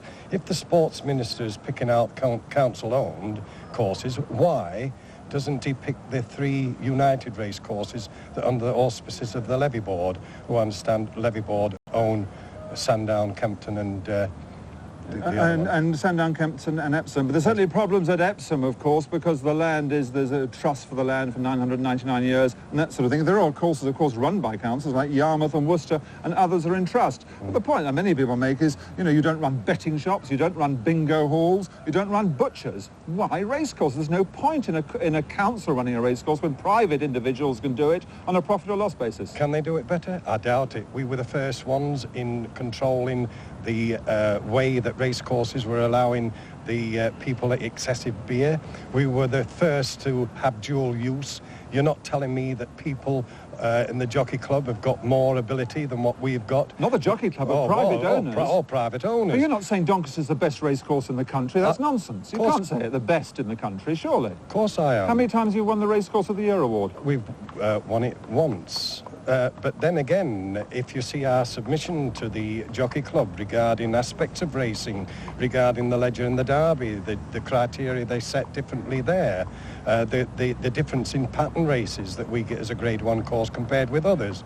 I throw the question back. Yes, we are the finest race course. If it was owned by the Jockey Club, they'd make this the finest race course in Europe. I know, but why, at the end of the day, should the public be liable to pick up the tab? All right, Doncaster is now making money, but if it lost money, you're falling back on the public to pay it. Surely private individuals should run the risk. We don't fall back on the public at all. You might do, though. No, we will not do, because we run it as a business here. We make substantial monies on our exhibition side, which is in growth. If you see our new development over there now, making more floor space, which means more money, this is what we're doing. We're thinking ahead. We don't just think next year. We've got a 10-year program of what we want to do. And I can assure you, if you've been coming here this last 8 years, you can see the improvements we've done. No question. Do you agree with that? No question there have been improvements. Obviously, I'm expressing the views of a devil's advocate, not of Channel 4 or even of myself. Yes. But the position is that the government is really into privatisation. They want to get the government off people's backs, out of the nanny society. Surely your example of running Doncaster is a prime cause of the nanny society. What are you doing running a racecourse? We're not a nanny society. And local government up in this part of the world provide facilities for people. With 18% unemployment round here, we have to start off. Over the road there's a £23 million leisure complex, which will not be rate-borne at all. The money's been made by this authority with good thinking, business thinking. Instead of the speculator getting the money, with the land we've given ourselves planning permission and got the money, accumulated that money, building a £23 million sports centre over there. All right, because of privatisation, we've had to go into the trust situation there, and we'll look at that here as well. But as far as I'm concerned, Doncaster's run this for 212 years, and as far as I'm chairman, if anything I can, if it's dirty fighting, infighting, or anything else, I will do it to keep it for the public of Doncaster. I don't think Mrs. Thatcher knows who she's taking on. We certainly on Channel 4 look back to coming here for many, many more years. There's going to be a great fight ahead. Just asking you, do you think that the Councillor Gillies and Doncaster should go on running the course, or should private enterprise take it over? In the end, you will probably make the decision. Councillor Gillies fighting talk. I thought he was going to put McCririck in the old police pound at Doncaster, which would have been a nice way to keep him till the next meeting here. Anyway, thanks to him, and thank you to all of you writing in your letters. Another batch of them here now. And first one comes from Chris Pitt of the West Midlands Racing Club, and another one on the same side from Carl Thorndyke of the Greenbank Cottage in Halifax. Now, Chris says how he appreciated seeing again Tommy Stack's remarkable recovery at Sedgefield, which you may remember some way back on Celtic Shot. Let's see that again. It was down the back stretch, and it was one of the most miraculous recoveries, also one of the most painful you'll ever see. Now, just watch here, and watch what catches Tommy as he goes over Celtic Shot's head, because you'll see what I mean. As they come through it, Celtic Gold, as they close him up a bit here, but maybe a bit unsighted, and he misses, and the horse goes to somersault, and somehow doesn't, but Tommy is somersaulting over the head when the impact is made. There he is, up, over, whoop. And he is caught in an exceptionally personal place, but he does manage to get back and survived to live a happy family life. Anyway, it's good. Stupid come Christmas. But Chris said he wanted also to see another amazing feat, Roy Edwards' feat on Chenonceau in the Cradwell Cup at Warwick on the 22nd of November 1969. He said it was even more amazing because after Brundling bad, he actually got back and won the race.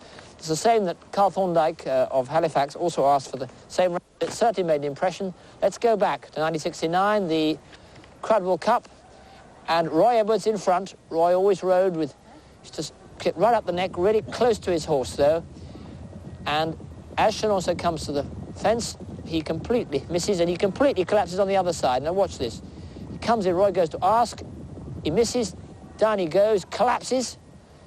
I mean, that really is sitting tight. He sat really on him, skidded through, and you'd think he was dead. Well, the remarkable thing is, as Steelbridge in second, the race continued on about 12 circuits around Warwick, and when they come towards the last, look who was in front. Chenonceau in front. Old Steelbridge actually was second. You remember was second with Richard Pittman on board in the Grand National. But congratulations, Roy, for looking in.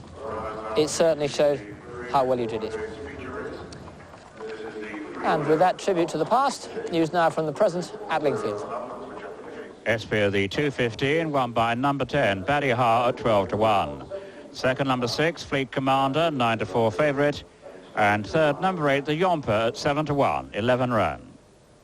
Sorry about that, John. Barry Ha, I'm assured, is another John Frankham nap. And as he goes to collect his money, we take another break.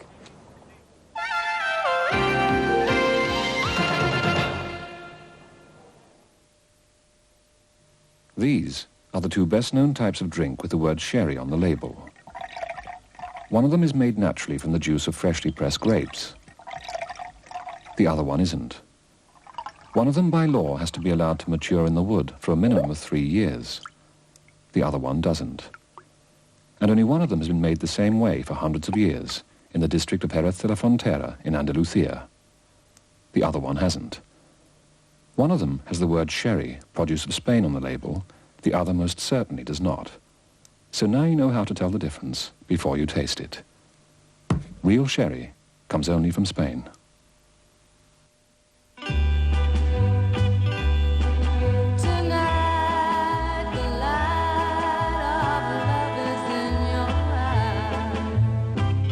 But will you love me tomorrow?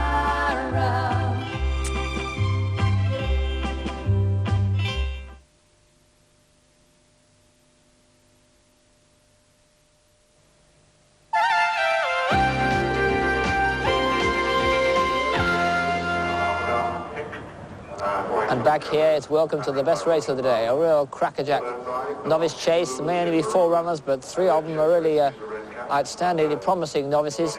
It is, of course, the Freebooter Novices Chase, named after that splendid Grand National winner. It's over 2 miles, 150 yards. There's the betting. No Harm Done, who won so impressively twice this year. He's 11-10. By Loxy Blues, ridden by Ronnie Began, is 9-4. Canford Palm, up from Charlie Brooks' stable with Ben DeHaan, is 11-4. And Junior Citizen is the outsider at 14-1 with Graham McCourt on board. And there he is, Peter Easterby's great old favourite, No Harm Done. Well, he's only 7 years old, but he seems to have been around for a long time, and he's been around knocking at the door in the top class over hurdles. He won eight races over hurdles, and his first 2 runs over fences have both been deeply impressive. At Catterick and Market Raisin, he may not have beaten much, but he jumped beautifully on both occasions, and his great speed, and it is great speed, put paid to them with no trouble at all. Looks really big and well, this horse. He's had a couple of runs. As you said, he won very easily, and sometimes horses, when they've won easily a couple of times, they need a real good race just to put them right, but I don't think that'll be the case with this horse. And if he's odds against John, although there's some very good horses against him, I think for a horse that was almost champion, good enough to win a champion hurdle, I think he's a very good price. Young Roger Marley in the saddle. Roger Marley and Russell Garrity, who share the rides behind Lorcan Wire. Both of them having a good time this season. He looks really happy, and if he can just arrive at the last with anywhere near the others with No Harm Done, this horse has tremendous finishing pace. But this side is the grey Biloxi Blues. Ronnie Began rides Biloxi Blues for Kim Bailey, and this is another very promising novice. He's won twice nicely, and winning comfortably both times, but then he was beaten at Ascot last time out, beaten by Fred the Tread, and Fred the Tread didn't really underline that form in gold yesterday because he was beaten at Cheltenham.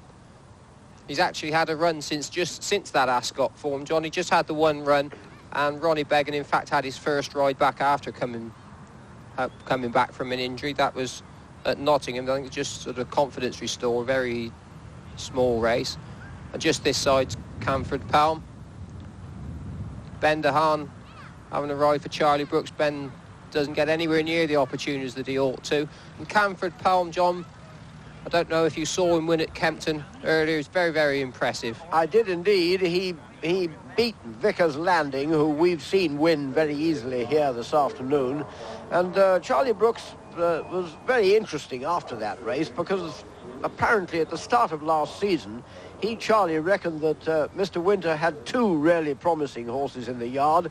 One was Celtic Shot and the other was this fellow. Yeah, it was a toss-up between the two at that stage of the season, which they thought was going to be good enough to run at Cheltenham in the Champion Hurdle. As it turned out, Celtic Shot was the horse, and this horse we're looking at, Camford Palm, lost his way a little bit, but he came back. He won very easily at Kempton. He's been off, I'm not certain. I think he's had a little bit of a back injury. Let's have news from McCririck. The bet of the day is going on here with his No Harm Done. Now, it opened 5-4 against, even money, 5-4 on. It's now 11-8 on No Harm Done. Favourites have won all 4 previous runnings of this race, and there's very few people now down here in the ring who believe that No Harm Done can possibly get beaten. Biloxi Blues is out 2-1 out of 3-1 a week. Biloxi Blues, Canford Palm 5-2 out of 4-1 is 3-1 the Rag Junior Citizen. But all the money is on this No Harm Done. Clearly, of course, you're punting on the last race on Channel 4. You're smashing into No Harm Done. You've now got to take 11-8 on. Come racing, you'd have got risked 5-4, this good thing. There's the 4th runner, Junior Citizen, a 6-year-old, ridden by Graham McCord. Only had one run over fences, that was at Market Raisin, and Grange Hill Girl beat Junior Citizen 5 lengths. Nevertheless, he jumped nicely. I think he's taking on quite a bit bigger task today. Got plenty of ability though, John. Ran in the county hurdle at the festival meeting last year. Not particularly big, but sure to have been well schooled. So for a fascinating novice chase, there they go. And Biloxi Blues has the early lead with Canford Palm, and the pace quite a strong one as they come to the first. And it's Biloxi Blues setting it from Canford Palm in second. At the first, Biloxi Blues, Canford Palm, No Harm Done, and Junior Citizen. They're all over the first. And it's Biloxi Blues by 4 lengths as they come up past the post for the first time. Biloxi Blues leads by 4 to Canford Palm in second, a break of 4 to Junior Citizen on the outside of it. No Harm Done. And they turn away and make their way towards the second, which is the Water Jump, and Biloxi Blues going an impressive stride, this horse. Canford Palm in second, then Junior Citizen on the inside of No Harm Done, and they come down towards the second. And Biloxi Blues has it at the water, putting a bit of a short one. Canford Palm in second, No Harm Done taking quite a keen hold in third, and Junior Citizen 4. Quite a short run to the next plain one. Biloxi Blues is at it and leads from Canford Palm, who was a bit untidy on landing. And then No Harm Done on the outside of Junior Citizen. The next one they take is a ditch, and it's Biloxi Blues and Canford Palm just had to reach for it, and No Harm Done makes a mistake, and Junior Citizen is the back marker. And so they've got quite a run now before they come to the 5th. But it's Biloxi Blues on the inside of Canford Palm. Biloxi Blues is at 3-1. No Harm Done, the 6-4 on favourite. Canford Palm at 4-1. Junior Citizen at 20s. And they come into the next plain fence, and it's Biloxi Blues and Canford Palm. They both jumped it better, and No Harm Done and Junior Citizen. So they head towards the 6th, and Canford Palm takes up the running from Biloxi Blues in second, and No Harm Done in third, and Junior Citizen in 4th. And they're about at the halfway stage now. Canford Palm keeps jumping right-handed so far, John. He won at Kempton last time out. I'm just wondering whether perhaps he's just feeling something somewhere. Yes, No Harm Done has made one mistake. I think that's the only mistake of his life so far, but he jumped the next fence really well, still going quite smoothly in third place. Biloxi Blues, a little bit of a mistake there, but these fences are so soft that they are getting away with the mistakes. Nevertheless, Canford Palm setting up a useful lead now. That was a bit of bad luck there for Ben DeHaan, because it just fiddled that open ditch there. I mean, Ronnie Begum went up on his outside on Biloxi Blues, and I thought it'd help Ben to keep Canford Palm straight, but he's got on making his own way home now. And Canford Palm jumping out to the right, and he pecked on landing, and No Harm Done has come through to take Biloxi Blues, and Junior Citizen is back in 4th place. The pace too strong for him, and so they turn for home. They've got 4 to jump, and it's Canford Palm the leader by 3 lengths, but No Harm Done in the pink and white hoop jacket is getting much closer. The grey Biloxi Blues, and now Junior Citizen tries to get back into contention as they come down towards the 4th last. Canford Palm jumping out to his right, No Harm Done. Just kicked in there, and they come down towards the 3rd last. on Biloxi Blues. Gets a reminder from Ronnie Began, looking one pace back in third as No Harm Done comes through. At this, the third last to challenge Canford Palm, who jumps out to the right again. Biloxi Blues looks beaten, and Roger Marley looks round on No Harm Done. They've still got two more fences to jump, and No Harm Done takes command by a length to Canford Palm and Biloxi Blues, and Junior Citizen close up in fourth. Two out there. No Harm Done. Canford Palm on the extreme left gets a reminder, and Biloxi Blues stays on again under pressure, but staying on as they come down towards the final fence. And No Harm Done, the odds-on favourite in the lead as they come down to it. And No Harm Done jumps it well. Biloxi Blues skips away in second place. Canford Palm is third. Junior Citizen is fourth as they race up towards the line. No Harm Done comes clear by 4 lengths to Biloxi Blues, and at the line, No Harm Done, the winner clear of Biloxi Blues in second. Canford Palm finished third and Junior Citizen 4. And that's the result then of this freebooter novices chase with an estimated value of some £17,000.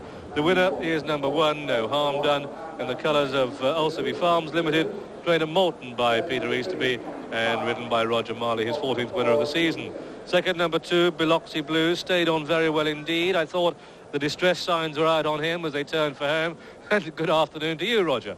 And the third horse home, number 3, Canford Palm, the Mount of Ben Dehaan. That's the 1, 2, 3 then in this 2-mile novices chase. Just the one mistake by No Harm Done, and then gave the last plenty of respect.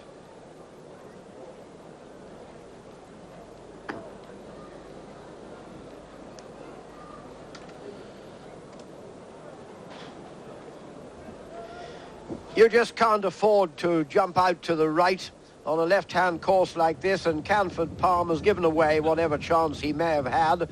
No Harm Done behind him has only made just the one mistake. You see, the ground Canford Palm is giving away, whereas No Harm Done goes absolutely straight, and after that one mistake he's jumped quite beautifully. He jumps the last fences better than any, in fact. Yeah, Roger Marley, I would think, probably got to the front a little bit earlier than he would like to have done on this horse. He needs to be held up ideally, but he was absolutely cruising here. He couldn't do anything else with it. Jumps past Canford Palm at this one, jumped that particularly well, and now we're just approaching the second last. Now, for viewers at home, watch this horse. He paddles over this fence. He goes to take off and jump it well, and just watch what he does with his front legs. He takes off in the right position and just paddles a little bit. Not something that you'd ideally want a horse to be doing, but he's always looked pretty safe while he was doing it. See what he does with his front legs, and as we've said 100 times already this afternoon, able to do that over a soft fence. Probably wouldn't do it at Ascot, but I think this horse, he's only 7, he's given his owners an awful lot of fun so far. He's got a lot of miles on the clock and a lot of experience, and probably intelligent enough, and I'm sure you're right, John, that he's been in front too long over hurdles. He used to really be best coming from behind on the flat. He's been, by his standards, in front an awful long time. I think he's beginning to idle a bit, but Biloxi Blues still really never looks like getting in a challenge, and Canford Palm has ruined his chance by that crooked jumping. So 3 out of 3 over fences for No Harm Done. We can have a look at that one mistake which No Harm Done made. It was just about halfway, and as you'll see, it didn't worry Roger Marley. I shouldn't think it much worried No Harm Done. Might have worried his backers a bit. Took off quite a long way. He took off a whole stride in front and actually sort of knelt on the fence, and there he is, look, 2 strides after, still got his ears pricked. And I just don't think he was probably warmed up to the task. He was barely out of a hat canter when they were meeting that fence. But I think Peter used to be well pleased with him. No Harm Done looks pretty warmed up to me there, greatest jockey. One shock, of course, for his punters, but it seems that the whole world, his wife, cat, dog and talking parrot, knew that No Harm Done would win. 6-4 on favourite it was returned. That was the very worst price it was on the course. Little bits of 5-4. One punter had 5,500 to win 5,000, even 2,000, 2,200 to 2,000. The grand bets were flying around. Everyone knew the beast would win. Up it trots. The second, Biloxi Blues, a 3-1 chance. And the third, Canford Palm, went off at 4-1. So now this has been a terrible race for favourites and favourites for bookmakers, and favourites have won all 5 runnings of the freebooter. Last year, you'll remember that Prix Boy won at even money, and odds-on chances before that, Dan the Miller, Music Be Magic, and the ill-fated Noddy's Ride in 1983. There are horses, you know, on the course that round the betting ring you get to know those horses are going to win because everyone wants to be on them. The bookmakers were in full retreat at the end, and there's no doubt if ever you were to bet odds on with the confidence of the ring behind you, you would have been on that no harm done. It's done all the harm possible to those ghastly bookmakers. Let's get the full details of the SB. First, number 1, No Harm Done, returned the 6-4 on favourite. Second, number 2, Biloxi Blues at 3-1. And third, number 3, Canford Palm at 4-1. The tape returns win £1.50. No place betting, and the dual forecast came to £1.80 and 4 ran. At Cheltenham in the 2:30, the winner here, number 1, Volcatini, obviously on his best behaviour today, returned at 5-2. Second, number 6, Harley Street Man at 20-1. And third, number 5, Tarn, the 9-4 favourite, and 6 ran. Toaster, 2:15. First, number 5, Tennis Saint, 7-2. Second, number 3, Whit Sunday at 4-1. And third, number 7, Echo Sounder, the 7-4 favourite, and 7 ran. No Harm Done will probably go to the big novice chase at Kempton over Christmas. Pete Easterby said that bad mistake the first time he's made. He was idling, probably done him a lot of good. Well, we've had an exciting day here. Let's look back at what was the last Channel 4 racing action before Christmas. Plenty of thrills. Number 9, ridden by And they come down towards the last flight, and it's Campsie Spring that has the edge. Campsie Spring leads by half a length. Good point. The odds-on favourite is cooked as they race inside the last half furlong, and Campsie Spring sprints away. It's Campsie Spring by 4 to 5 lengths over Good Point. A big upset here. Campsie Spring the winner. Good Point is second. Lord de Montfort is third. Coming down towards the 15th, and it's Vickers Landing coming to it. 8 to 10 lengths clear comes to it, and jumps it well. Narana is second. And the third is about to jump it, and he does so. So the order of finishing for this Steel Plate and Sexton's Young Chasers qualifier is that the first horse home, just approaching the post now, the winner, number 1, Vickers Landing second. They race down towards the final fence, and it's Mr. Frisk in the lead from Sam Da Vinci under pressure and trying to stay on. They come down to the last. Is where Mr. Frisk made a mistake last year. This year, perfect, and leads by 4 lengths from Sam Da Vinci as they race up towards the line. Mr. Frisk holding on from Sam Da Vinci and High Edge Grey, and up towards the line, Mr. Frisk. Ridden out, Ronnie Began rides the winner. Mr. Frisk the winner. And Christmas Holly, the horse with the noseband, has the edge over Johnson's Glory in the bright orange jacket. This is the last. Christmas Holly leads, will stay, but Green Steps is finishing fast in black and white colours. Christmas Holly just has the edge. Norton Warrior as they race up towards the line. It's going to be Christmas Holly who holds on. Christmas Holly the winner, Norton Warrior second. It's a photo third. And here's the payout. The 12:30 went to number 7, Campsie Spring, returned at 20-1. The 1 o'clock was won by number 1, Vickers Landing, the 9-4 on favourite, and the 1:30 by number 2, Mr. Frisk, 5-4 favourite. The 2 o'clock was won by number 6, Christmas Holly, returned at 7-1, and the 2:30 went to number 1, No Harm Done, the 6-4 on favourite. And at Cheltenham today, the 12:10 was won by number 2, Green Willow at 7-1, the 12:45 by number 3, Slalom, 5-4 favourite. The 1:20 went to number 5, Condor Pan at 12-1, and the 1:55 to number 3, Pegwell Bay, returned at 7-2. The 2:30 was won by number 1, Volcatini, 5-2.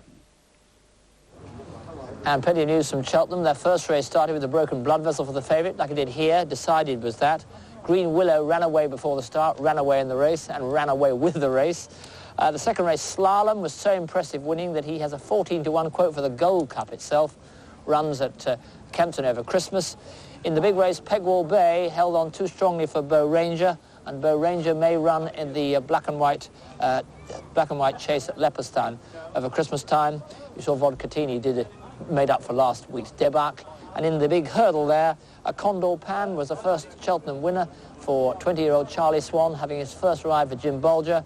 And Celtic Shot, the reigning champion hurdler, Well, he was only 4th, and Peter Scudamore said he lacks sparkle through the race. He says now he's getting older, maybe he takes a couple of races to really get to himself. But the champion hurdler, beaten, John McCririck, what's the betting like for the champion? Well, the bookmakers don't know what to make of this Condor Pan. Listen to this. Coral goes 6-1 Condor Pan for the champion hurdle. It's 12-1 with Mecca, and it's 16-1 with Ladbrokes. Ireland have won the champion hurdle 10 times. You remember, like Dawn won it recently, 4 Auction and Monksfield. But 16-1, you can get it against that Condor Pan. Crebense is the best price, 7-2 favourite now. It's 8-1 Bar the one. That brings in Celtic Chief and Celtic Shot. 10 horses, Brough, have retained their champion hurdles the next year round. It's now 8-1, that disappointing Celtic Shot. Well, news from elsewhere. There was a disgraceful performance by Private Views. Remember, we won six races last year. Nick Gaze's horse, but he cocked his jaw to Lingfield and ran out. Half-brother won that for Jenny Pittman. That stable really one to follow at the moment. They're all winning there. And Aquilifer, who was the 3rd to Bob Tisdall, well, he's anti-post favourite for the Welsh Grand National, and his trainer, David Murray-Smith, say he's praying for a wet Christmas. Our big one, of course, next is Boxing Day at Kempton. The Rank Festival there, we start at 12:45. It's a 5-race special. At 1:15, the Butlins Feltham Novices Chase, the Royal Garden at 1:45, and Desert Orchid himself will be star of the show at 2:20, the King George VI. But remember, we start at 12:45, and look at the name honoured at the last race, the 250, the Novair Wayward Lad Novices Chase. You know Wayward Lad is alive and well and in America. Another horse down there will be No Harm Done, who did no harm at all to his potential stardom as a chaser, with a really impressive performance in our big one here at Doncaster today. A very happy Christmas. See No Harm Done do it.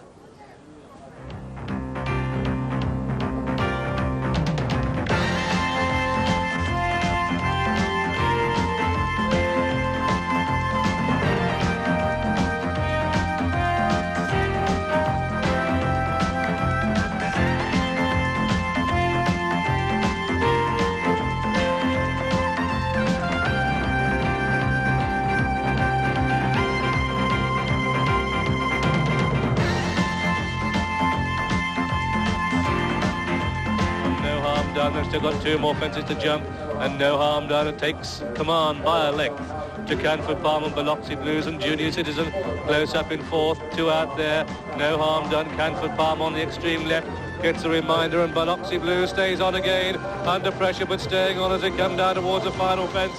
And No Harm Done, the odds-on favourite in the lead as they come down to it. And No Harm Done jumps it well.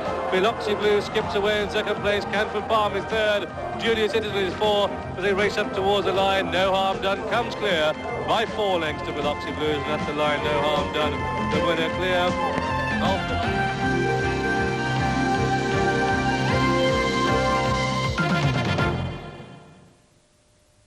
And the odds-on favourite to appear in your Christmas stocking is the 1989 Channel 4 Racing Diary, available for £3.75 at a variety of retailers.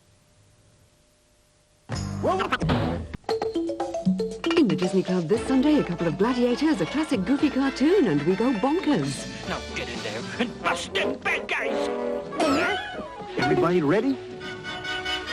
Well, this is a pleasant surprise. See us on the Disney Club at 9:25 this Sunday. We'll be there too.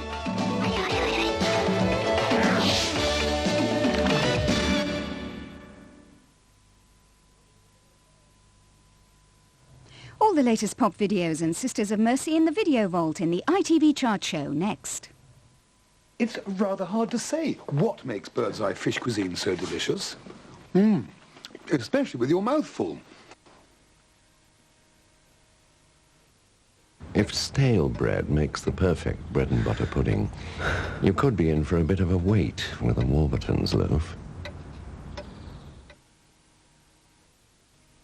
The great adventure stories come to life with Classic Adventures, a series of famous hardback books, each with its own magazine. Classic Adventures. Have you caught new corn pops? They taste just like crunchy popcorn. They're new from Kellogg's.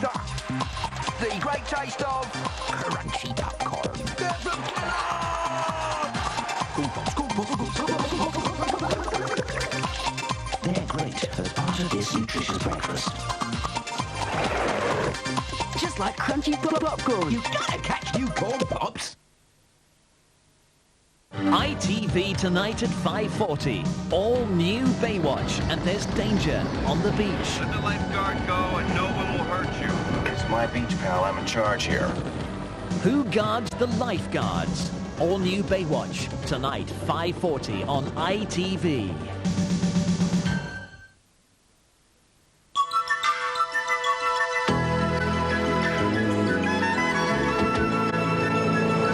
Sisters of Mercy are featured in the Video Vault, and the specialist chart is Dance in the ITV chart show.